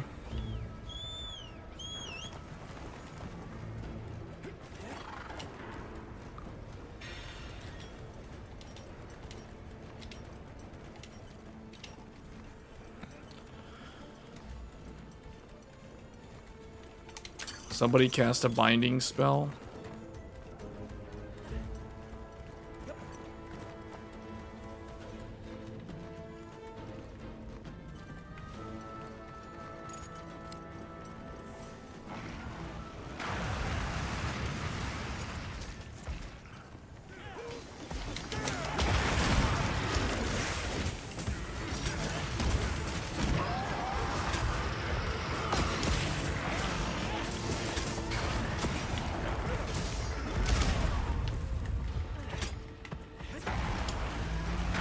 He's moving too much. I can't get to his... Oh, wait. There's one right there.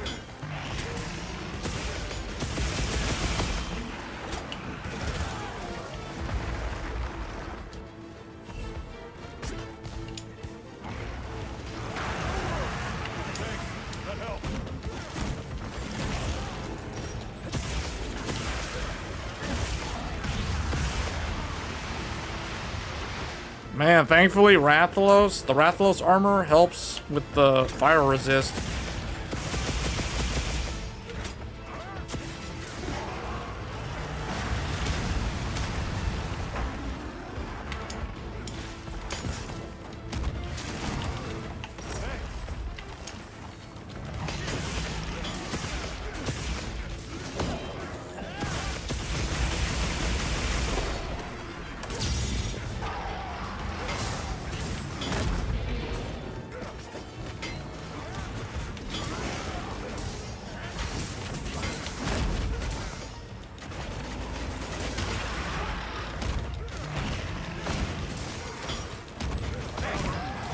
The concept of this weapon is so cool. It's just so weird.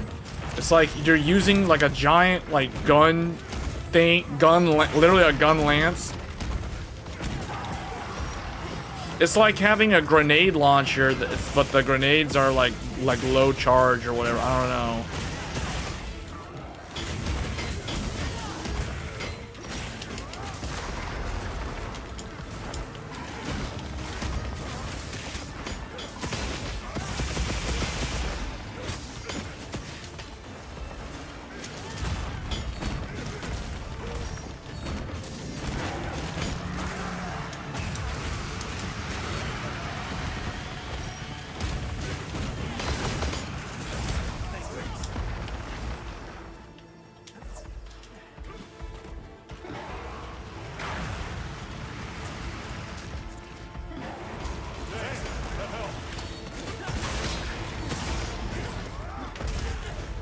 Oh, my cool drink wore off.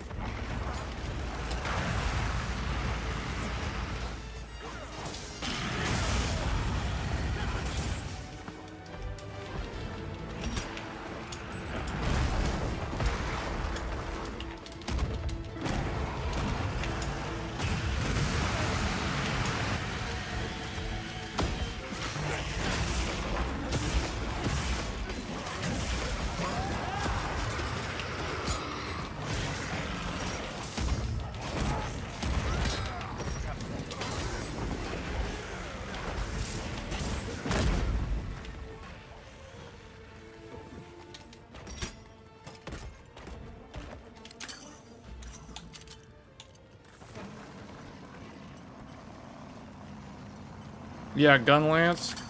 She likes the gun lance. Yeah, gun lance is good, man.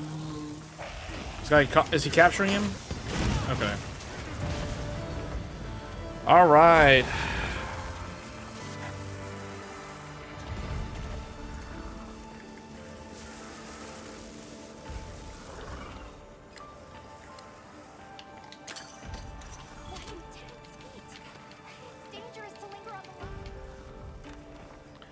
You end up fixing the 5090 issue, some random BIOS setting needed to be enabled so that PCI Gen 5 was stable. Wait, what?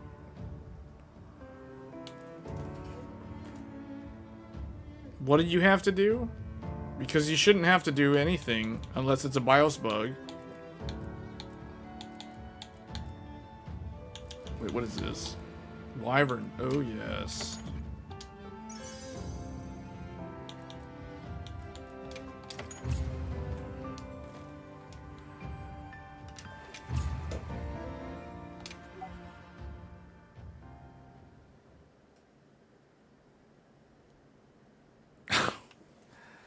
Wait, like FF8? Oh, yeah, that's right. Well, gun blade. It's kind of like the gun lance. I heard from the others. Oh, wait. What does he got? Would you like to trade something? Well, okay, let's take these.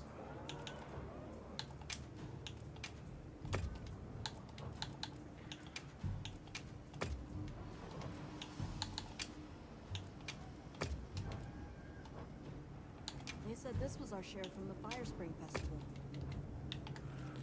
Oh, let me see. Can I craft the upgrade now? Well, okay.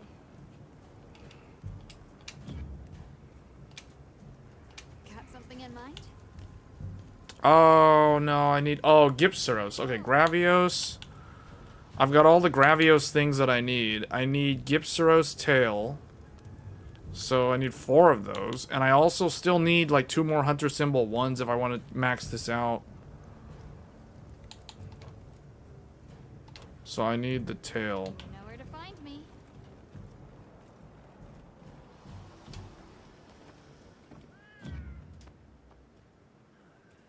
Spread spectrum, that shouldn't be necessary. That's more for like a memory thing.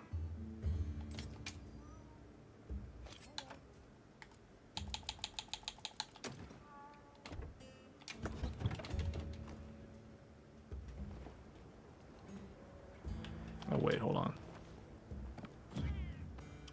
You can use the environment to trap monsters. There's lots of that stuff. Yeah, you're supposed to look for stuff like that constantly on the map.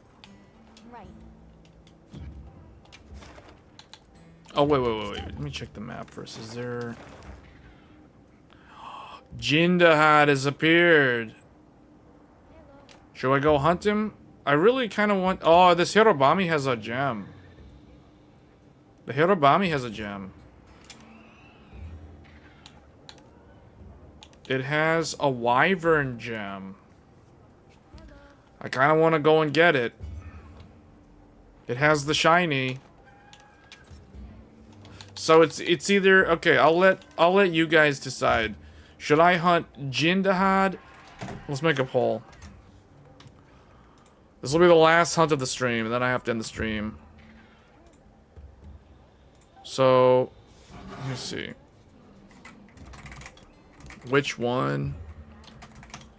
Jindahad, Hirobami, or Gip, and how do you spell his name? Gipsaros. There. There, the poll is up. Vote for who you think should be the next hunt target. Hirobami has a shiny gem. Jindahad is a cool fight, kind of like Behemoth from Monster Hunter World.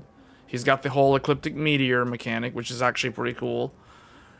And then the third one is Gipsaros, because that's the one that I have to hunt if I want to actually upgrade my weapon. So it's like, am I gonna upgrade my weapon or not? Okay, no one's voting for Jindahad. That's interesting. Okay, because no one wants to see that guy, because that guy is like, yeah, you know, that's like go fighting the Balrog from the Mines of Moria. Man, Hirobami or Gipsaros? Speaking of Gipsaros, he's literally right there. There's a Gipsaros literally right here. He only has like one item though. He's got like one item. This Hirobami's not the tempered one, but I don't care. It has a guaranteed gem. Oh, great. It's 50-50. Someone's going to have to break the tie. It's tied at 50-50. 50-50 means... 50-50 means... I gotta hunt both of them? They're literally both right in the same area. That's interesting. Okay, well, we'll do this one first. It seems like Hirobami was leading in the polls early, so we'll just do this one, I guess. Because it has the gem.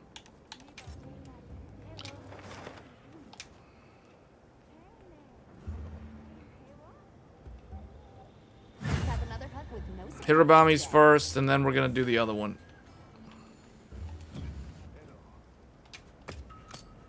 Why is that what's going on here? Like this, is that person supposed to be like that?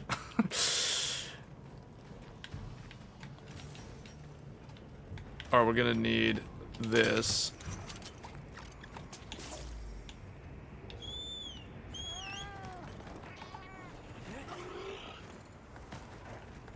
And do I want to use the hunting horn on this thing or the gun lance? I guess the gun lance.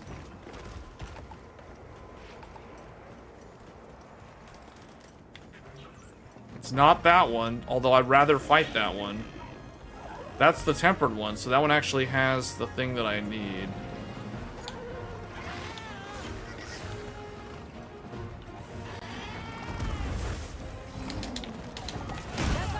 How am I turned the wrong way? Like, every single time I've done that, I've been turned the wrong way.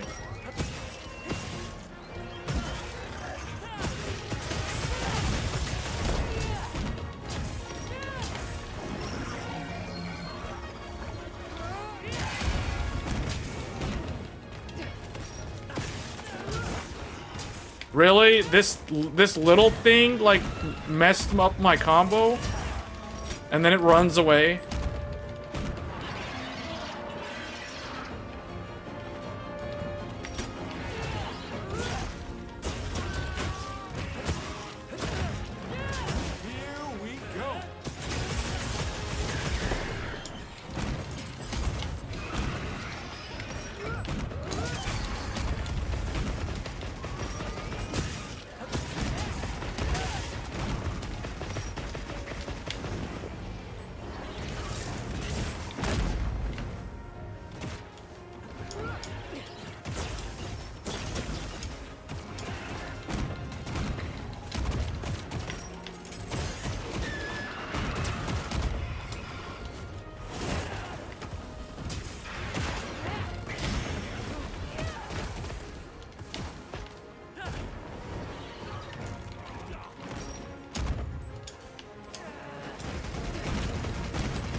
Oh, can I make him fall down by using this?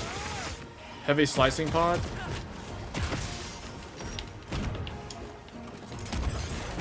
We got a human coming in. Humans are joining. Oh, I should probably heal. I almost never look at my health bar because of the overlay.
Yeah, it's a gun lance. It's basically a grenade launcher. You can think of it as kind of like a grenade launcher, sort of. Except the grenades don't explode. They're just like big shells.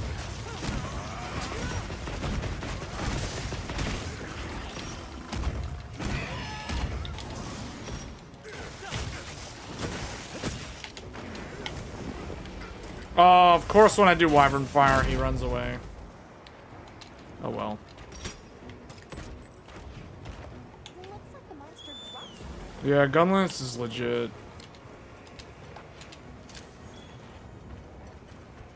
I don't know what weapon I'm gonna main in this game.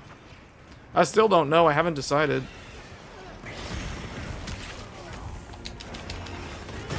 There, I did that one correctly this time. There should be an ice trap around.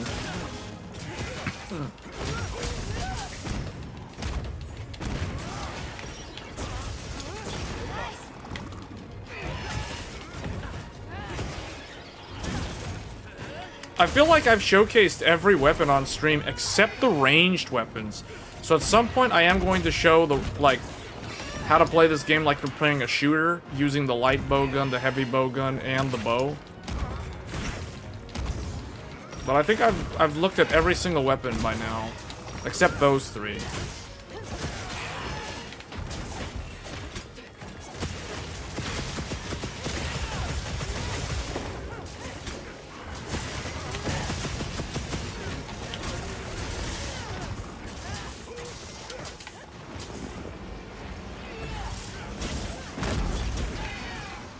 Oh, wow.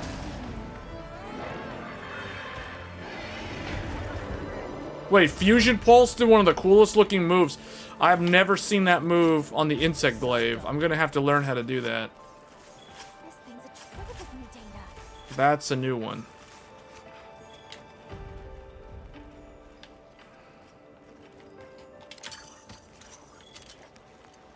Okay.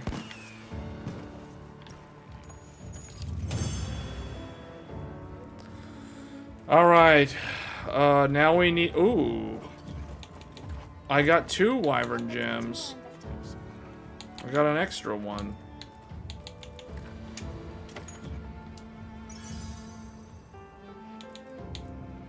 Fire attack up.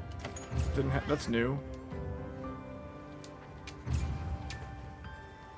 Okay, now... The other one was Gipseros. Whoops. Wait. He was here somewhere, wasn't he? Did he leave? Oh, he left. People voted for him, actually, at the end. He won. Let me actually end the poll, because... He won the poll, but he left.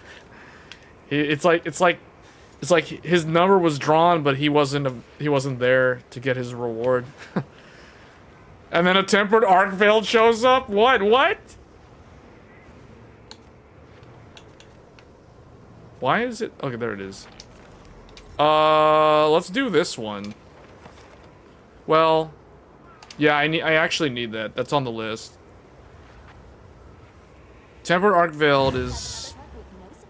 That's gonna be an interesting one. That's gonna get a full party of actual humans. So we'll do that one because Gipstros left, and then this is where we'll end the stream.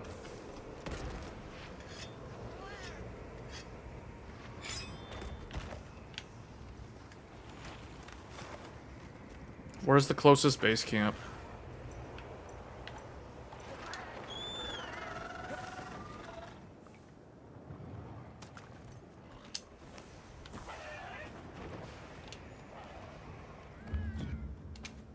A tempered arc veil that also has a gem. That's gonna attract like an entire group of people.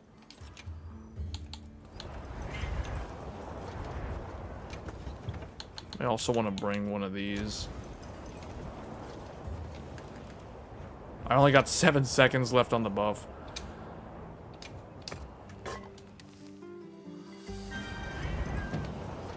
Alright. Alright, here we go. See, there's already people in. There's already people in. I knew it. Hold up, hold up, hold up. Before I go, Snake is in too. Solid Snake from the Metal Gear Solid series has joined as well. Alright, we got a full party. A whole group. Maybe I should go Hunting Horn for the Dragon Resist? Alright, we're gonna try Hunting Horn. I'm gonna try to buff these people. Alright, here we go. Dragon Resist first. Oh, he's mad now. Somebody already carded? That's not good.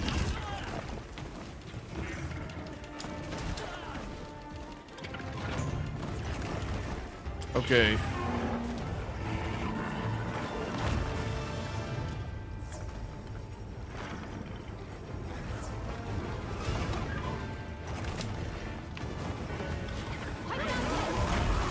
Alright, here we go. Dragon resist. Water resist. Paralysis negated. Dragon resist. Come on. Big dragon resist. Watch out. I'm stuck in the corner.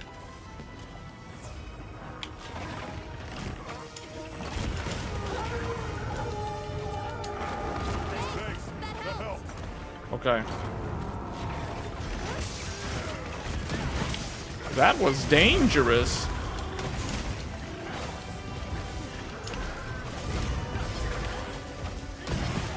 This is a good one.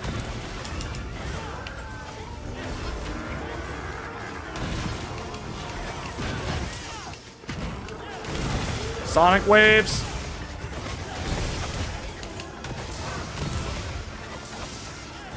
All right, element attack up. It's on the menu. Here we go. Element attack up. Watch out.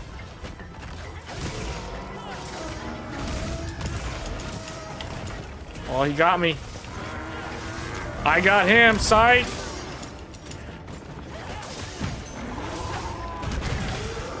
My wish list. I got something off the wish list. Why am I... Oh, no. I need the cool drink. Just put this here for now.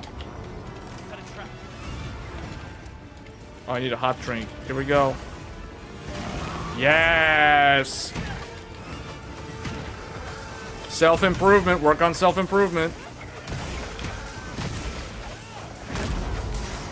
Going for tremors negated. Tremors negated. Oh yeah. Oh yeah. This is high level play right here. This is high level play. This is very advanced play. We're going for Melodies of Life. Here we go. Final Fantasy IX. Final Fantasy IX. Go all in. Go all in. Go all in. Get him, boys. Oh yeah. Go self-improvement. Self-improvement. Sonic waves. Encore. Oh Oh yeah, he's mad now. He's real mad. Watch out. Watch out.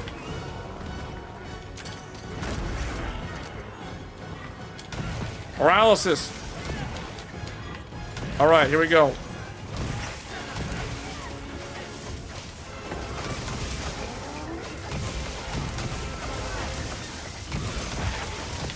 All right, come on. I'm going for big up. Big up. Here we go. Elemental attack up. Big up. Here we go. Tier 3. Tier 3 elemental damage buff. Okay, we're going for big dragon resist. Big dragon resist. Watch out, watch out, watch out, watch out. Watch out, watch out. Alright. Alright. Come on. Almost. Almost. Sonic waves, sonic waves. Get him, get him, get him, get him, boys. Get him, boys. Yeah, that's what I mean. That is endgame. That's what endgame Monster Hunter Wilds looks like. You guys saw it here first. That is exactly what it looks like. That was good. That was good. This is a rare research opportunity. Yes. Fantastic. We even had Geralt in here and Snake. We called in the Witcher. We called in the main character from The Witcher and the main character from Metal Gear Solid, man. For real. For real. This game is so legit. I can't wait for the collabs. I can't wait to see the collabs. That's what Game of the Year 2025 looks like. That was a sub 8-minute clear on a tempered arc build. That was pretty epic. Man, look at that. Look at that. Buffs and heals applied. 42 buffs applied. Man, that is what I'm talking about. This game is so legit. It's so good. Now you can see why this game is front runner for Game of the Year. Wow. Amazing. What a way to end the stream too. That was fantastic. What is this thing doing? Oh no, you didn't. Oh no, you didn't.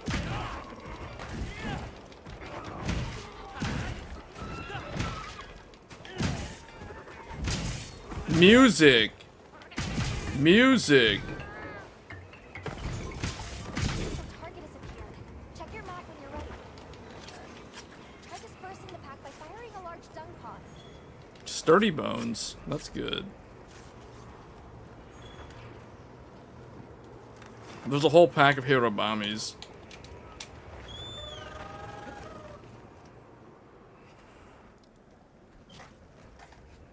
Wow. Wow, and I did that on Hunting Horn too. That group was really good, man. But the buffs that I buffed them 42 times. 42 buffs. Man. Amazing, amazing game. So smooth. So good. Okay, where is, what's her name? Well, what can I... Alright, can I upgrade this thing? Or not the hunt, wait, can I upgrade the hunting horn? I can upgrade the hunting horn? Wait, what? Whoa, okay, I'll still need to fight New Udra for the final upgrade. I can actually upgrade this thing? Is this gonna take away from what I need for the gun lance, though? Got something in mind? Oh, I can't even upgrade the gun lance because I need to hunt the Gypceros. So wait a minute, I can upgrade my hunting horn. Or I can hold off on it because it's like, okay, do I want this one has health regen.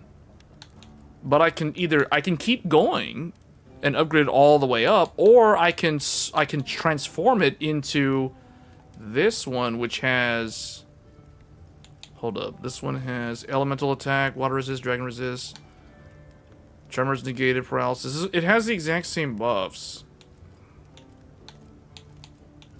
Wait, really? Okay, yeah, it does. Ooh, that one has earplugs large. The Doshiguma one has earplugs large. Hold on, what does this one look like? This is the Anjanath one.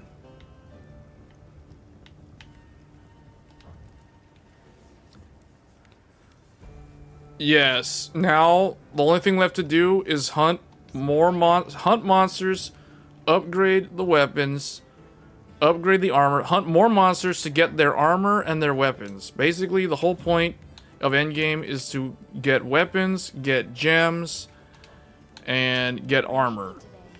So, hold on. Because I hunted him, the Arcveiled, now I can see some of his armor. He, currently, I think he has the best armor in the game. So the monster that I just hunted has the best armor, currently. I mean, there'll be better stuff that comes later, but he currently has the best endgame set. It's between him or the Guardian form. Because there's Arcveiled, and then there's Guardian Arcveiled. So I have Guardian Arcveiled on my wish list. But maybe, I don't know, maybe I'll just craft this stuff. But yeah, so that's basically how endgame works. Guild Ace, Guardian, these are like the endgame sets right now. They're the highest rarity, they're the legendary rarity. It's funny how World of Warcraft, I feel like World of Warcraft standardized the color scheme for gear in these type of games, in just a bunch of games. Because World of Warcraft was the first to do like purple. Purple is epic. Then below purple you got blue. You got your blue gear. And then below blue you got your greens. You know, you got your teals and your greens. So, like, Blizzard Entertainment was the one that was like, okay, blue is like the super rare. Then purple is epic. And then orange is legendary. So currently, orange is the best gear in the game. Rarity 8. So, yeah, that's,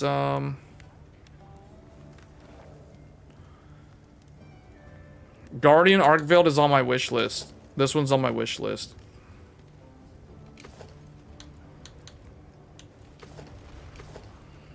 So, yeah. Okay, well that was interesting. That was pretty fun.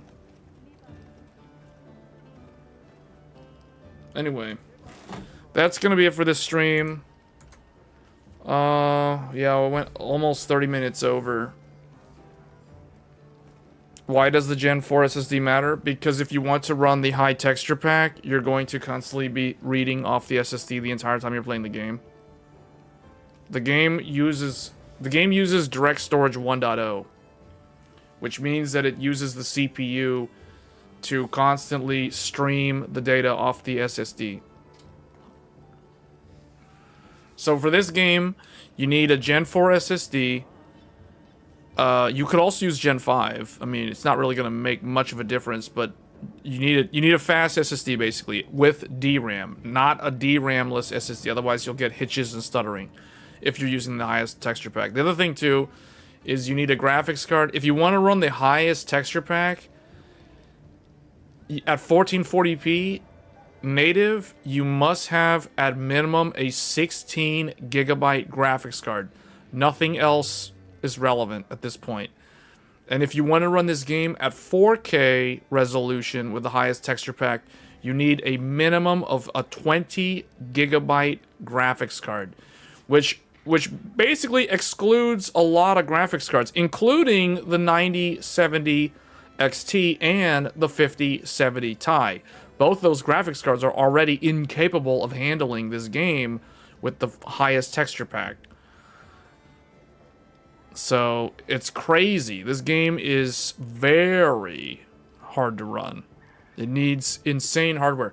And then, ideally, you want at minimum 16... Well, okay, I guess minimum is like 12 threads for the game, which means a Ryzen 5 6-core 12-thread is the absolute minimum CPU. Quad cores will not work, meaning any of those old Intel CPUs from back in the day, Skylake, Kaby Lake, none of those will work. They don't have enough they don't have enough cores. Coffee Lake, so like a 9900K, an i9, like it can probably run this game, but it will run it at like 20 frames per second probably. So yeah, I don't know, it won't run it good, I'll tell you that. You'll definitely need frame gen. You will absolutely need frame gen if the CPU is a DDR4 based computer, and if it's like 7 years old or 6 years old, frame gen is an absolute necessity just to hit 45 to 60 frames per second. So that's with frame gen. With frame gen, you can hope to get 60 frames per second. So that shows how hard the game is to run. It basically needs a modern computer. A modern PC. Like the one that we literally just built. This computer was built for Monster Hunter Wilds. Based off of all the testing that I did back in November with the open beta test, and then also in February last month, I basically, in my mind, I was like, okay, I'm gonna need a new computer to play this game. Because it's like, you know, unless I'm gonna be like playing the game on Threadripper all the time, and that's probably not the best idea, I would need to build a whole new computer for the game, and that's basically what we had to do. So, my Athlon 64 can run this game like a champ. Athlon 60, is that a single core? That's one core, one thread?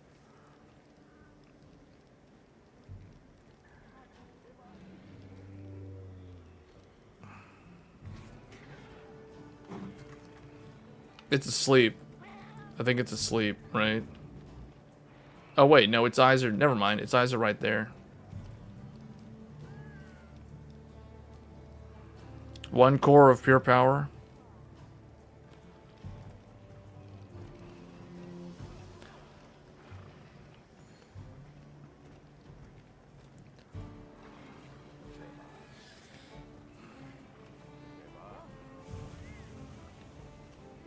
Well, I mean, Capcom has said that the bare minimum, the minimum CPU is a Ryzen 5 3600, right? Like, that's what they said was the minimum. And yeah, that's the minimum, because that's 6-core 12-thread, and you need 12 threads to run the game. So, they're not wrong. They know what they're talking about. But yeah, the game, it's funny because it's like, the game is free if you're building a new computer right now, because you can, like, if you're buying an Asus has a deal right now. If you buy like a certain Asus monitor or something, you can get this game for free. You can also get this game for free if you buy a Ryzen CPU from AMD or an RDNA 3 GPU from AMD. Now those RDNA 3 cards are getting harder and harder to find, so especially the ones that have enough VRAM, like the 7900 XT, for example, or the 7900 XTX. Those have very nice amounts of VRAM, and they were actually going for really good deals up until people discovered that you could run DeepSeek on them, and now they literally like vanished overnight because of that. So the AI crowd saw them, and they're like, hey, these things are really cheap. Let's get them quick. So they bought out all the stock of the 7900 XT and the 700 XTX. That's why no one can get one anymore.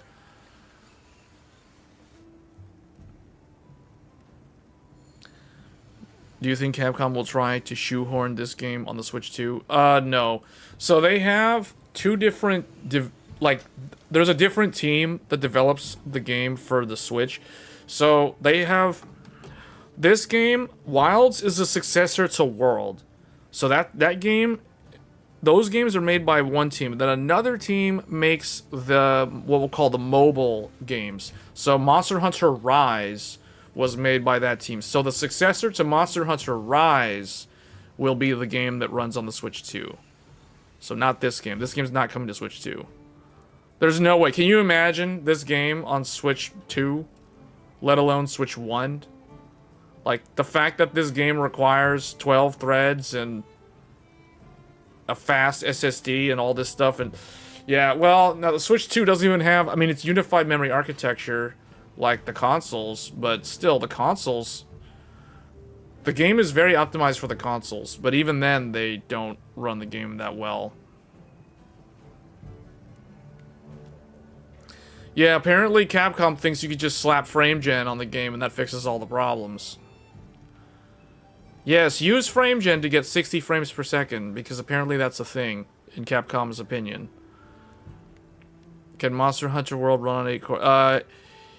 Yes, but it will not run well. Well, okay, when you say 8 cores, do you mean 8 cores? 8 threads? 8 cores, 16 threads, yes, it can run on 8 core. It can run on 8 core, 16 thread. A modern 8 core has 16 threads. So, if you're referring to something like a 9800X3D, yes. We've already shown this game running on a 9800X3D a couple of weeks ago. When the game first came out, we were streaming it on a 9800X3D, and it ran fine. Now, it gets kind of dicey if you try to run the game and then stream and do all this other stuff simultaneously. That is the whole reason why I upgraded to the 9950X3D, because the 9950X3D enables me to basically play the game like this.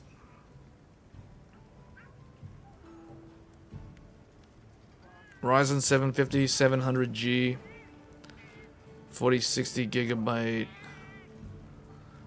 Okay, the 4060 is going to be a problem. Are you playing the game at 1080p? You can probably play the game at 1080p, but the 4060 is not going to help at all. The 4060 is going to be the problem. That's going to be a terrible problem. Because that's an 8 gigabyte graphics card. So that card doesn't even have enough VRAM to run the game. 1080p, you can, but you're going to have to use... You're going to have to use FSR3, max the sharpness filter. Because I'm going to tell you right now, if you try to use DLSS on that, it's going to look so blurry and ugly. You're going to have to do FSR3, crank the sharpness to 100%, because that'll fix the blurriness. And then you're going to have to turn on frame gen, so you can get to like 60 FPS. But yeah, that computer can play the game at 1080p. 1080p, medium, with frame gen, FSR3, quality, it can probably do it. I've played this game on a similar PC. I've played it on a 7600 XT. The difference is, you're going to be playing the game on a 8 gigabyte graphics card. I have played the game on a similar graphics card, 7600 XT, except the 7600 XT that I have has 16 gigabytes of VRAM, so it has double the VRAM. So I can actually crank the textures to the max at 1080p. So the 4060 can't do that. It doesn't have enough VRAM. So you're going to have to play it on medium, like medium textures, FSR3, crank the sharpness, otherwise it's going to be nasty, blurry because it's on medium. And someone was in here the other day, was in the chat saying how they tested the game at like 1080p, 1440p, and 4K, just like I did. And they said how like 4K is the only resolution that makes the game look decent. Like the lower resolutions, the game doesn't even look like it's current gen. It looks like it's like a PS3 game or like an early PS4 game. And yeah, I would tend to agree. At 1080p, Monster Hunter World looks better than this game. And that's a game from 2018. So the only time this game looks better than World is when you're playing the game at 4K. So, yeah, I don't know. The game does not look good at 1440p. I looked at it in 1440 and it did not look good. As long as you have a 4K output render resolution and you're like upscaling from 1440 or 1080 or whatever, then it looks good. But if it's like native 1440, it looks bad. And native 1080, it looks really bad. That's why there's a bunch of people that are complaining about it. Guys, almost every negative review on Steam about this game are people complaining about how it looks. They're complaining about how it performs and how it looks. Because the game itself is very solid. Like, the gameplay is fun. The story is pretty good this time around. It's actually more memorable than I can't even remember what the story of Monster Hunter World was. The game is it's a solid game in terms of the actual gameplay, but all the negative reviews on Steam are people complaining about the game like stuttering. That means they don't have enough VRAM. The game crashing. That means that they have an unstable overclock. You know, like there's like people are complaining because it's a problem on their side. Because clearly it's a problem on the person complaining, not the actual game. Because, I mean, I'm not having any problems. I'm not having any problems playing the game. Reviewers aren't having any problems playing the game. So clearly, the people complaining on Steam, they got something else going on with their PC. Because the console people aren't not complaining. So clearly there's something wrong with the individual's PC. So, and it's probably unstable overclock, not enough VRAM, or the computer is a potato from like 7 years ago. You know, those are usually the root causes. Those are the root causes of those complaints.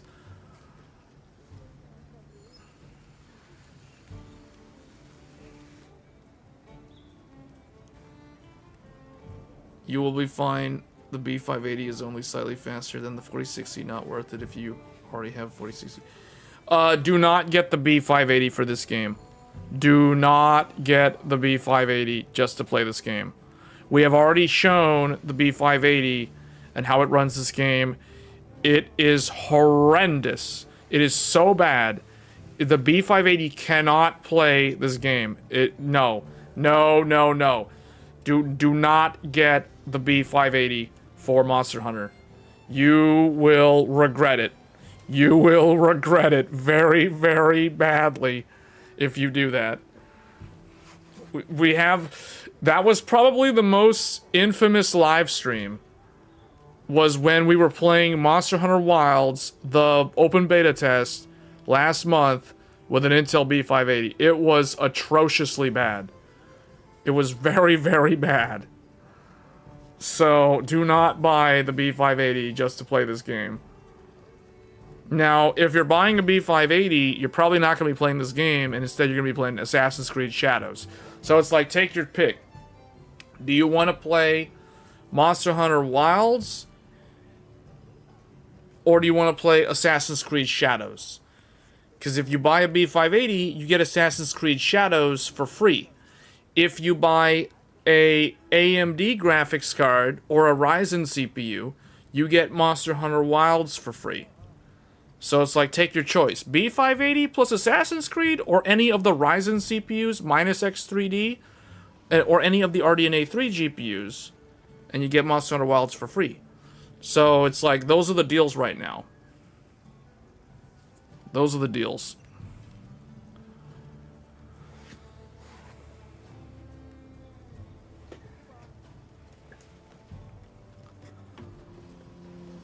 The problem is that the average PC can't even run the game with a 3080. That's because the 3080 doesn't have enough VRAM. Guys, the problem that people with 3080s are having is they don't have enough VRAM. They're trying to run the textures, and their graphics card can't handle it. This is no different from Hogwarts Legacy. We've seen this exact same problem with Hogwarts Legacy 2 years ago. This is no different. You need a minimum of 16 gigs of VRAM for this game. It is well known now that you have to have 16 gigs of VRAM for Monster Hunter Wilds. Anyone who's trying to play this game with less than 16 gigs of VRAM is going to have a bad experience.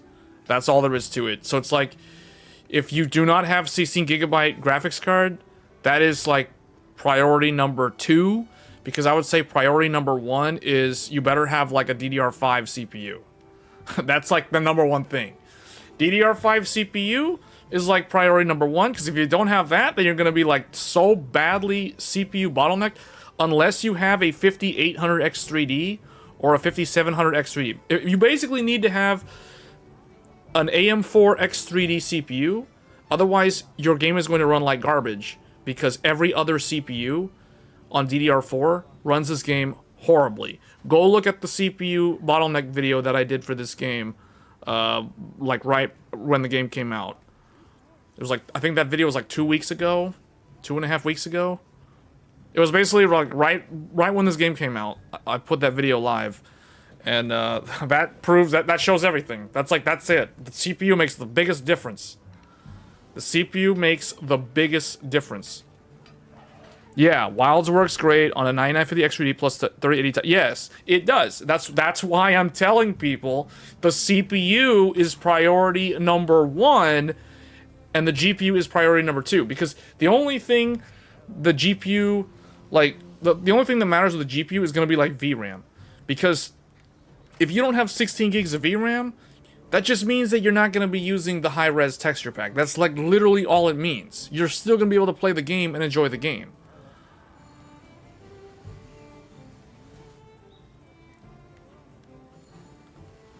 You only see 7600 XT.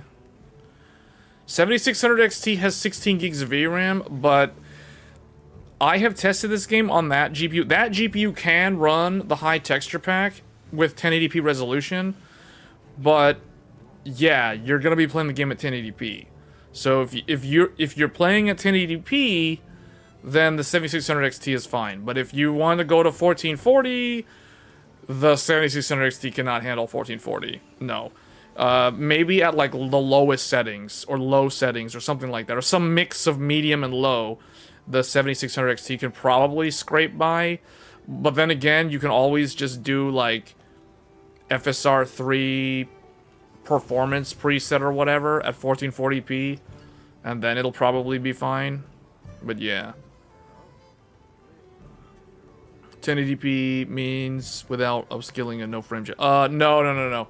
The 7600 XT needs well, no, yeah. So the 7600 XT can handle this game without frame gen at 1080p native, but not at like high or ultra settings. No, definitely not. At best, it's gonna be like a mix of medium and low. You want to get the 700 XT for if it's available in your area. I mean, that card is a great card for this game, and I'm probably going to retest that card with this game because that is a 20 gigabyte VRAM card. And if anything, I have learned 2 things in all the 86 hours of playtime I have currently with Monster Hunter Wilds. Number 1, VRAM is king. The VRAM for the GPUs, VRAM is the #1 metric that determines how your experience will be in this game for the graphics card. Now, #1 priority though is going to be CPU. This game is 100% CPU limited at all times. At every moment that you're playing this game, the game is in a CPU bottleneck. No matter what you're doing. You're sitting here doing nothing, you're in a CPU bottleneck. You go sit in the tent, you're in a CPU bottleneck. You go outside, CPU bottleneck. Hunting monsters, CPU bottleneck. So cutscene, then you're not CPU bottlenecked. But the transition from cutscene into the gameplay, you're CPU bottlenecked. So the game is so CPU bound because the game is constantly deleting game assets and generating game assets, and to do that it has to constantly stream from the SSD and then prune off the things. So the CPU is putting the things constantly. So the CPU is doing so much work in this game. That is the reason why you guys can see on screen right now the 9950 X3D is pulling 124 watts of electricity while playing this game. Normally, it doesn't pull that much electricity in the average game. It's just because this game is so CPU demanding that it pegs the CPU at high load at all times. No, it cannot. The 7800 XT cannot do 4K. No. It can do 1440p. It cannot do 4K for this game.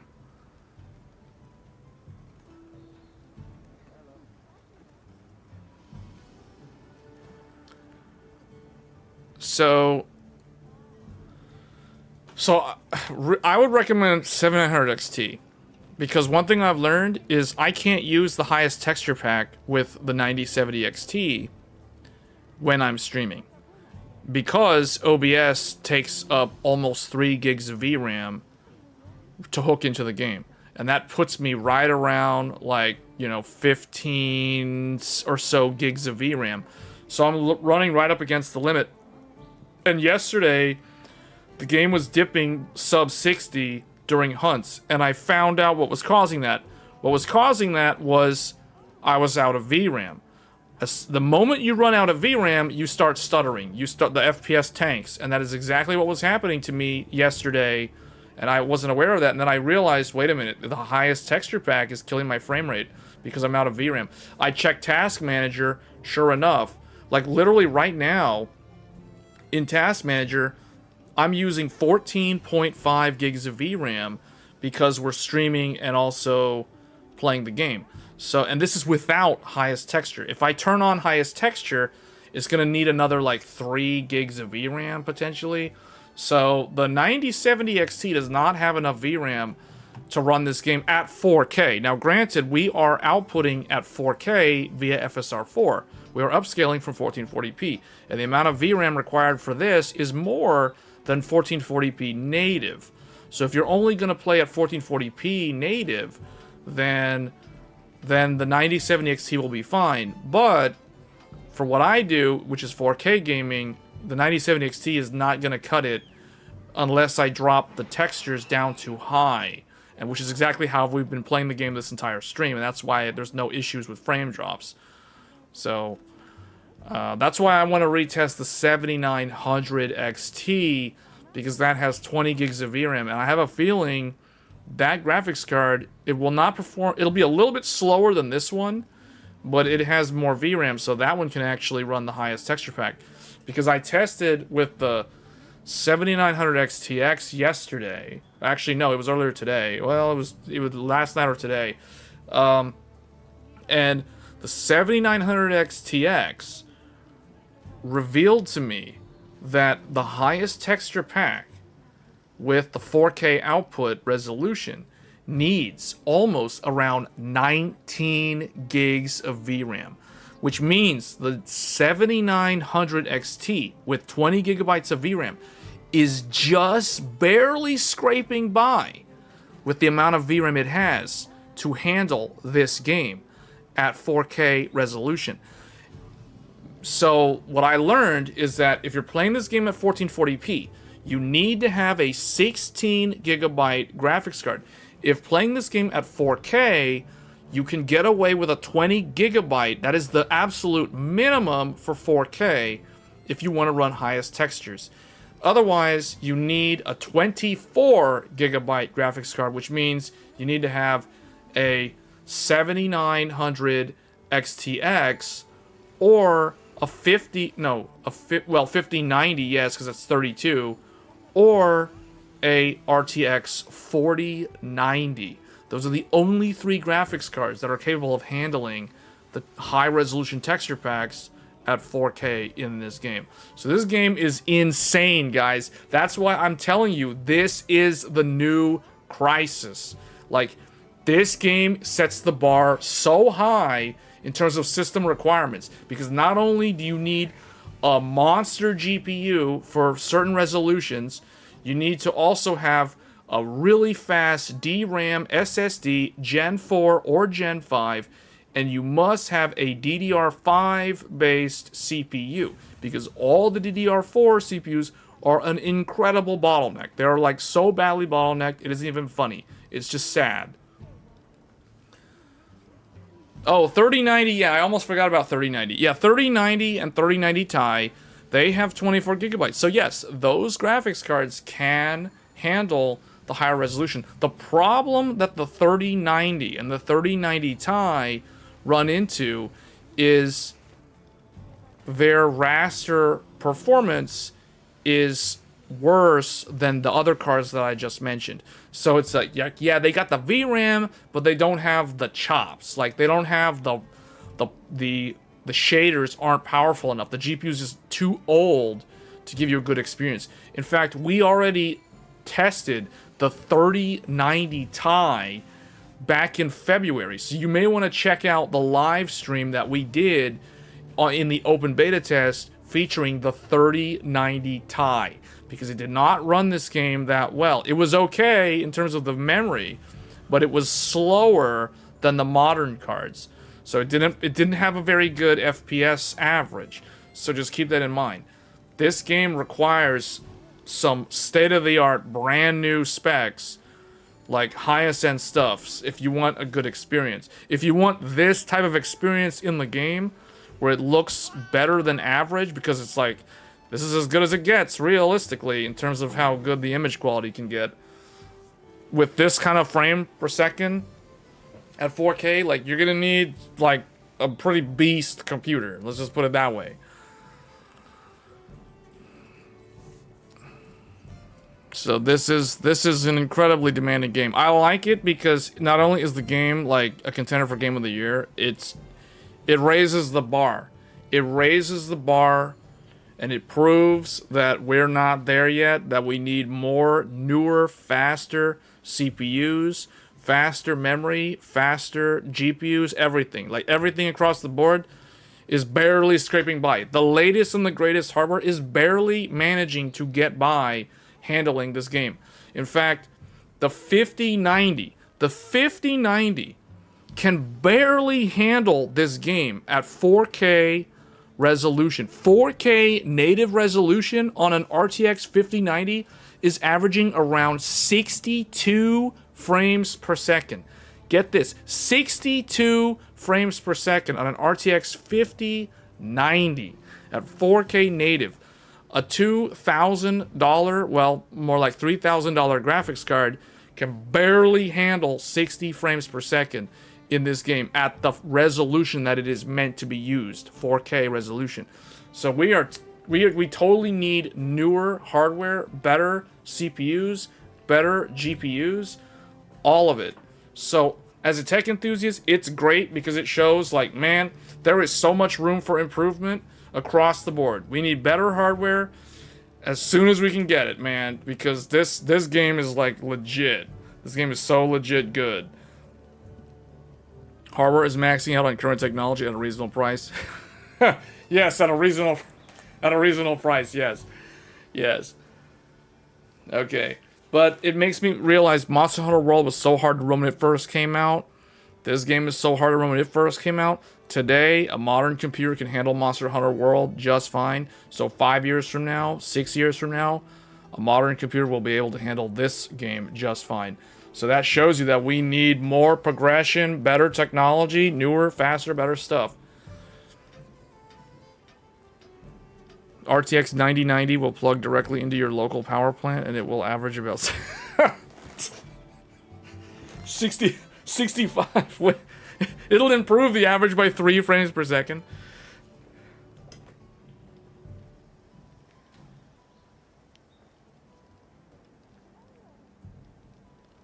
I stayed on an extra hour. Well, yeah, we're over by like 25 minutes, guys. This was supposed to be like a 90-minute live stream. It's now almost, yeah, we're almost an hour over.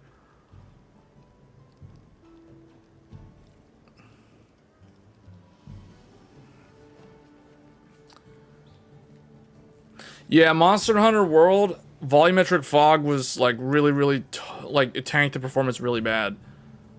But this game, I don't know, man. This game, Capcom made some interesting design decisions with this game that many would call questionable.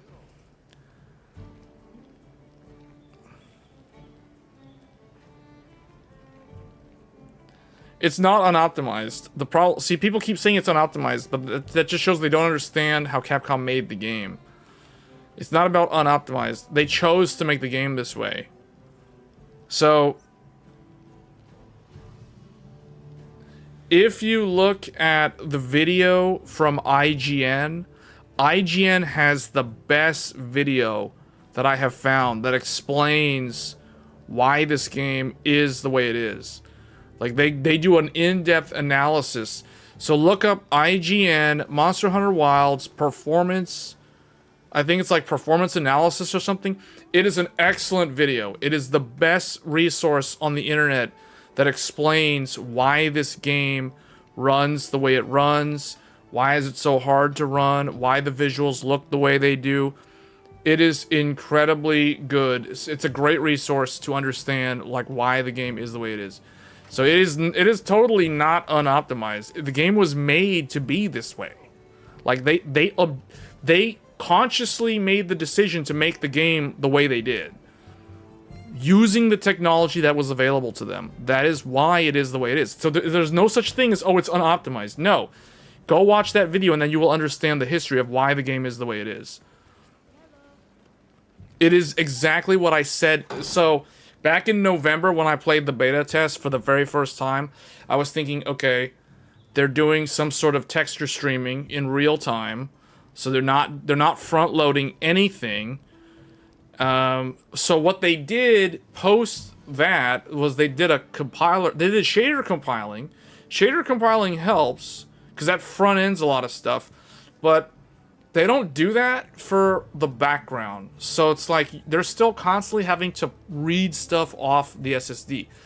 They made a conscious decision to utilize direct storage 1.0, which means the CPU is what they chose to use for decompressing all of the textures, the screen assets, the in-game assets. It's all using direct storage 1.0, which means that you need to have a very, very powerful CPU because they are not using the GPU to do that.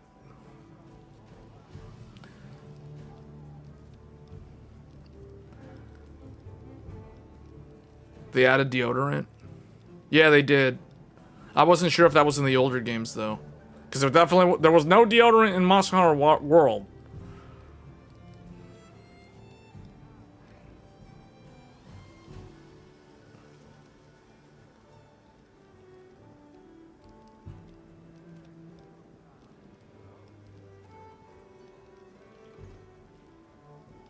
SLI technology never worked, and you can't stack GPUs.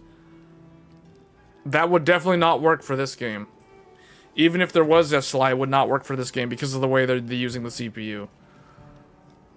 So they put all their effort into the CPU doing a lot of stuff. So anyway, I mean, I'm just looking at my task manager, just walking around here, just slowly walking. The CPU is like 30, like on the screen it says 25%, 24%. The total is like 30-something% in the task manager because we're also streaming the game. But still, like that's insane. On a 32-thread CPU, it's like 36% utilization. That's crazy. Like, just to kind of show here what we're looking at, or what I'm looking at. I mean, look at how demanding the game is. Look at how the game runs. This is the game, this is how the game runs on a 16-core, state-of-the-art, the latest and the greatest, the fastest CPU in the consumer desktop space, the 9950X3D, and the game is using that much CPU to run. That's insane.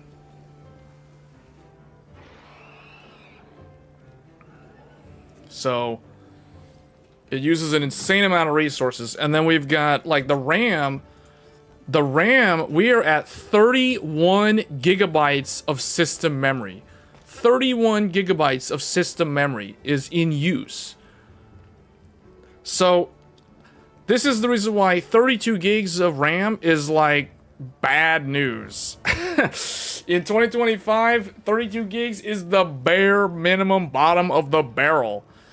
Like 48 gigs is good if you're going high speed, but man, 64, 96. This is the reason why we run 96 gigs of RAM. This is the reason why I run 96 gigabytes of RAM.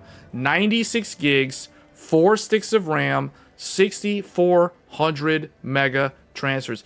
And then we constantly have the game doing the direct storage, constantly reading things off my SSD. And then the graphics card, the RX 9070 XT, is using almost all of the VRAM. 14.6 gigs of the VRAM is already in use. This is without the highest textures. And then the Intel Arc A380 is handling the stream encoding to free up resources on the GPU on the 9070 XT. So this is what I mean. Like this is like a beast machine. Literally 96 gigs, 6400, 32 thread, you know, dual graphics cards. We got like so many SSDs in here, like tons of storage.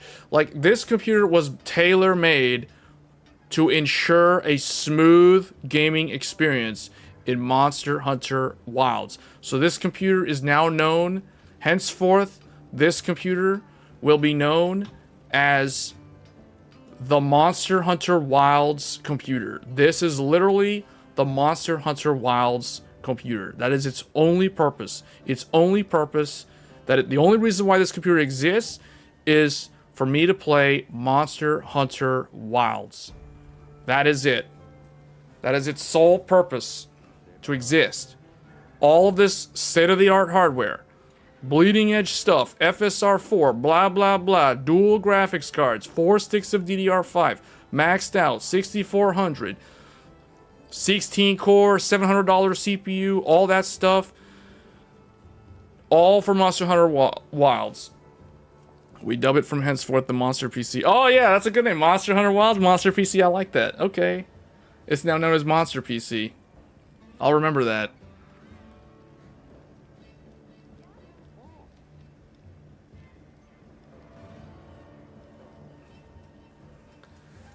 Well, but see, that's where it gets into, that's where Capcom's expectations and gamers' expectations do not align. And we've already seen this happen last year with Dragon's Dogma 2. For those of you that do not know, Capcom has stated last year, well, this was for Dragon's Dogma 2. I don't know if they said this for Monster Hunter, but they said this for Dragon's Dogma. They said that the original design goals for the game was to achieve a smooth 30 frames per second. Let me repeat that. 30 frames per second. They never intended for 60 frames per second. Now, I don't know if that holds true for Monster Hunter Wilds. It certainly was true for Dragon's Dogma 2, because they've said this in multiple Japanese interviews. This is all in Japanese. That's why the English audience doesn't know about this, or it's lesser known in the West, I'll say. But they have said that 30 FPS was the target frame rate from day one when they wrote down the design requirements for the game. 30 FPS was the target frame rate, not 60. They never ever targeted 60 frames per second for Dragon's Dogma 2. Hence why when Dragon's Dogma 2 came out and the consoles were running it at 30 frames per second, and all the gamers on PC were complaining about it running like so badly with an uncapped frame rate. It was juddery and stuttery, and that's because it was never meant to run above 30 frames per second. They kind of like ad hoc just kind of like bolted that in at the last minute. And then, you know, we all know how that played out. Now with Monster Hunter Wilds, I imagine they initially started development of this game similar to how they developed Dragon's Dogma 2. And they probably thought that 30 FPS should be the target frame rate for Monster Hunter Wilds. However, when this game came out, or when this game was being developed, frame generation technology was being introduced into the gaming industry. Because remember, Dragon's Dogma's development started first, so it was further along, so they weren't able to have frame gen in Dragon's Dogma until way later. Like, it got frame gen like after the launch. It wasn't in there initially. And even to this day, it only has DLSS frame gen. I don't think it even has FSR frame gen. It only has the DLSS one. So it was kind of like bolted on there later, like post-launch.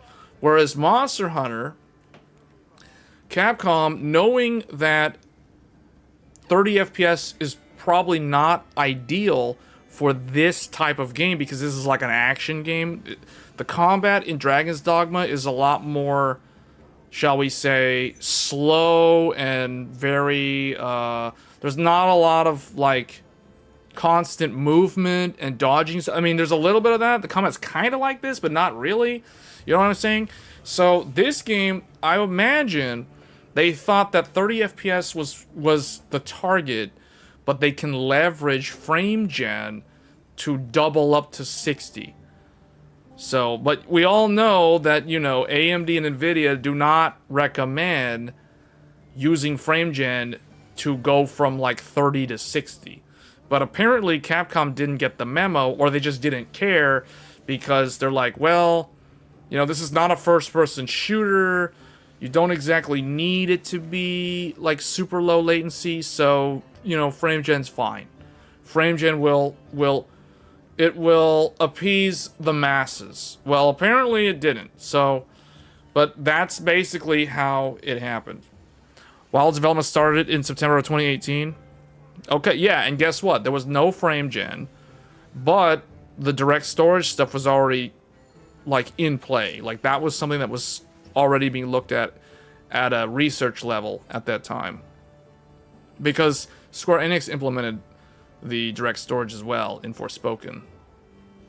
And I also think Final Fantasy 16 uses a form of that.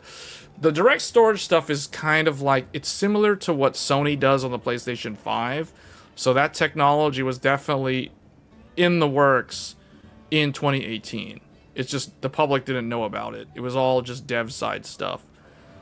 So, on the consoles, so it targets 30, and then it has like an unlocked frame rate, which is usually like mid 40s or somewhere in there. So anyway, that kind of gives you guys the history on why Capcom made the decisions they made. Now, I think they also just wanted to use their in-house engine rather than trying to license a foreign engine like UE5, for example. They probably wanted to get ROI on the development it took to build the RE engine. So that's another reason why. So it's like, there's a lot of things there to unpack. But anyway, that's kind of why the game is the way it is. So, love it or hate it, it's here to stay. It's RE engine. Clearly they need to update the engine. That's pretty clear at this point. I think there's no denying that. But it is what it is.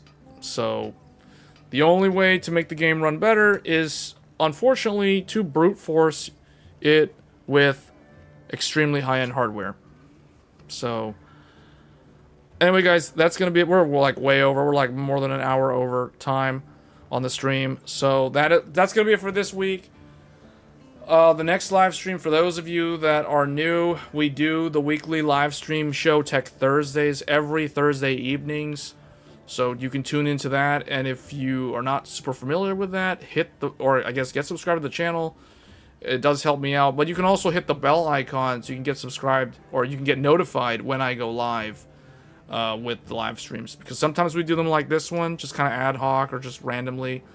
But you can look forward to the Tech Thursdays live streams. That one is a given. These weekend streams are not necessarily guaranteed. These are things that I do. Just like if there's a game like Monster Hunter, for example, that I want to showcase. The next live stream, though, that will be gaming related, for those of you that are curious, we'll be looking at Assassin's Creed Shadows with the Intel Arc B580. And then later, we will probably do a follow-up live stream with the 9070 XT running Assassin's Creed Shadows. And for this, we may also start showcasing, we'll probably do, I don't know how we'll do this. We'll probably do this, guys. We're probably going to do the B580 plus the 9950 X3D. And then we will look at the Intel Core Ultra 9 285K plus the 9070 XT Radeon. So those will be the next gaming-based live stream. So stay tuned for that. You probably want to hit the bell icon to get notified if you want to like participate with a chat like this in the same format. But yeah, we're gonna be looking at Assassin's Creed Shadows, and then I'm trying to think like what's the other game, because there was like another one. Oh, it comes later. Okay, so Kazan. What is the name of that game? Kazan something. Kazan. I don't remember the name. Kazan. The first Berserker Kazan. We may look at that game too. I haven't really 100% committed to covering that game, but for sure we will be covering Assassin's Creed Shadows next weekend. So tune into that one.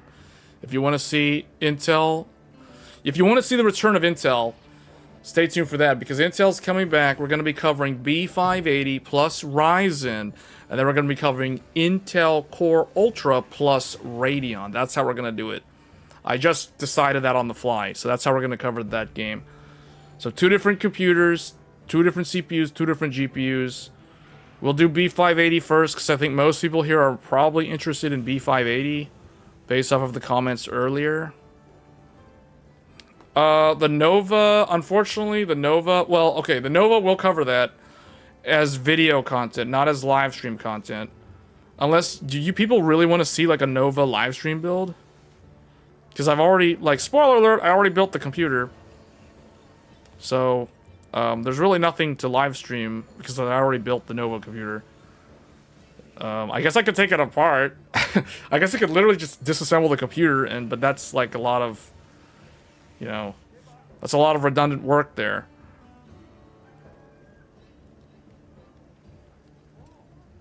I guess maybe we'll do some form of live stream build stuff, because I already put the computer together.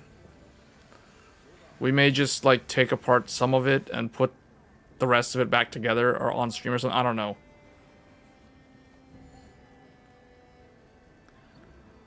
Well, no, it's because... I'll tell you why I built it. Because I ended up getting that board because my Gigabyte motherboard went bad. So I returned the Gigabyte board to Micro Center. They gave me store credit on a gift card. And then I immediately went into the store and bought the Nova using the gift card. That's how that went down. But I wanted to verify... The reason why I put the computer together so quickly is because I wanted to verify that it truly was the Gigabyte motherboard that was defective. Because it could have been my RAM, it could have been the power supply, it could have been like something else. So I wanted to verify 100% that it was the motherboard. And it is in fact the motherboard, because the problem that I was having was immediately resolved after I switched over to the Nova. So... I wanted to make sure that the Nova was not defective, and also that the original problem that I was running into was resolved by switching motherboards. So that's the reason why it was put together so quickly.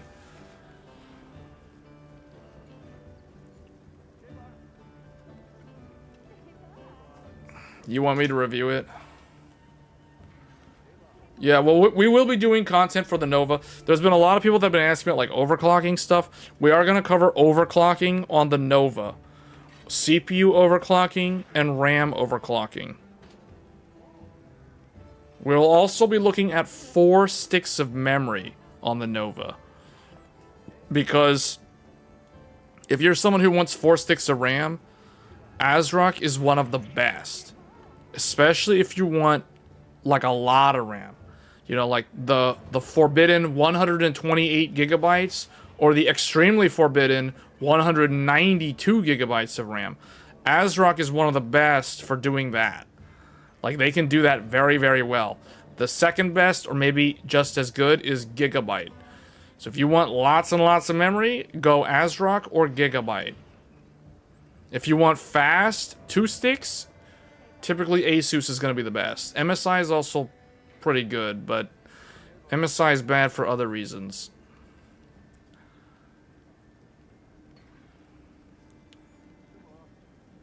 Currently, the CPU that's in there is the 9800X3D. So you guys remember we used to use the 9800X3D, but since I switched over to the 9950X3D, I was like, well, what am I going to do with the 9800X3D? Well, stick it in the Nova.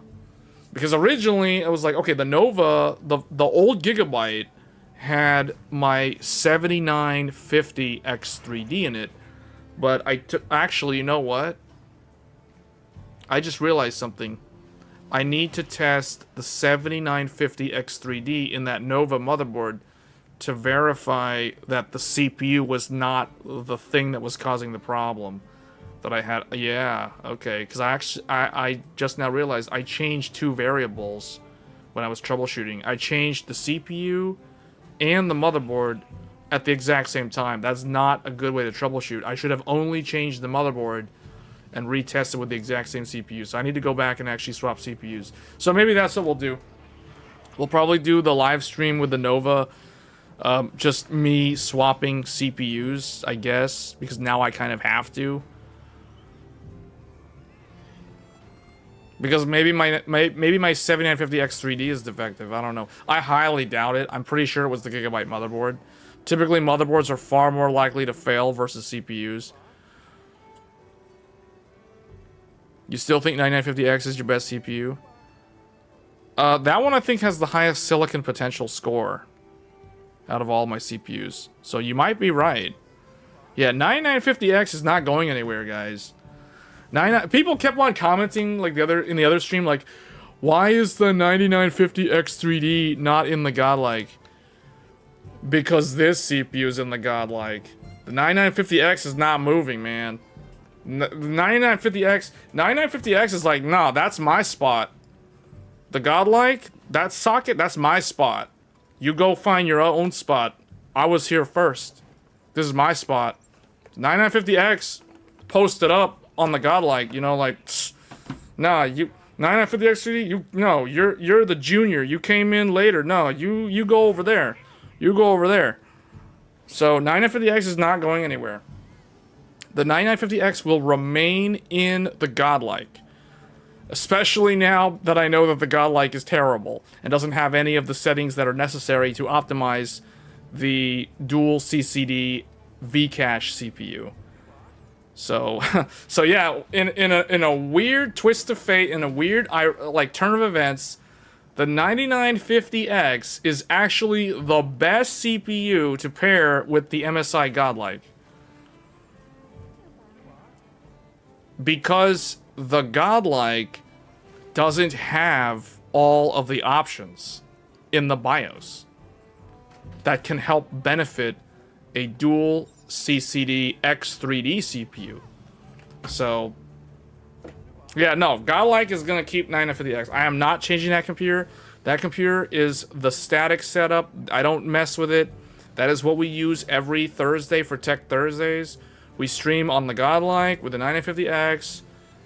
That computer is kind of like my editing rig at this point. But what's weird is I can edit on this computer just as well because we have 32 threads on this CPU. So it's weird. Now it's like there's like twins now. It's like there's like two of them. You know, like there's a 16 core over here and a 16 core over here. It's like now we got like two 32 thread CPUs. There's like too much CPU power now. So anyway.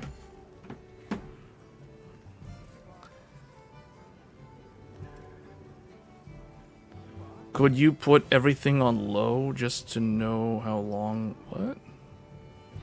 What do you mean? Could you put everything on low just to know how long this water cooler may... What do you mean low? Low settings? What? Did you ever discover if Gigabyte has a Core Flex equivalent? It doesn't have Core Flex.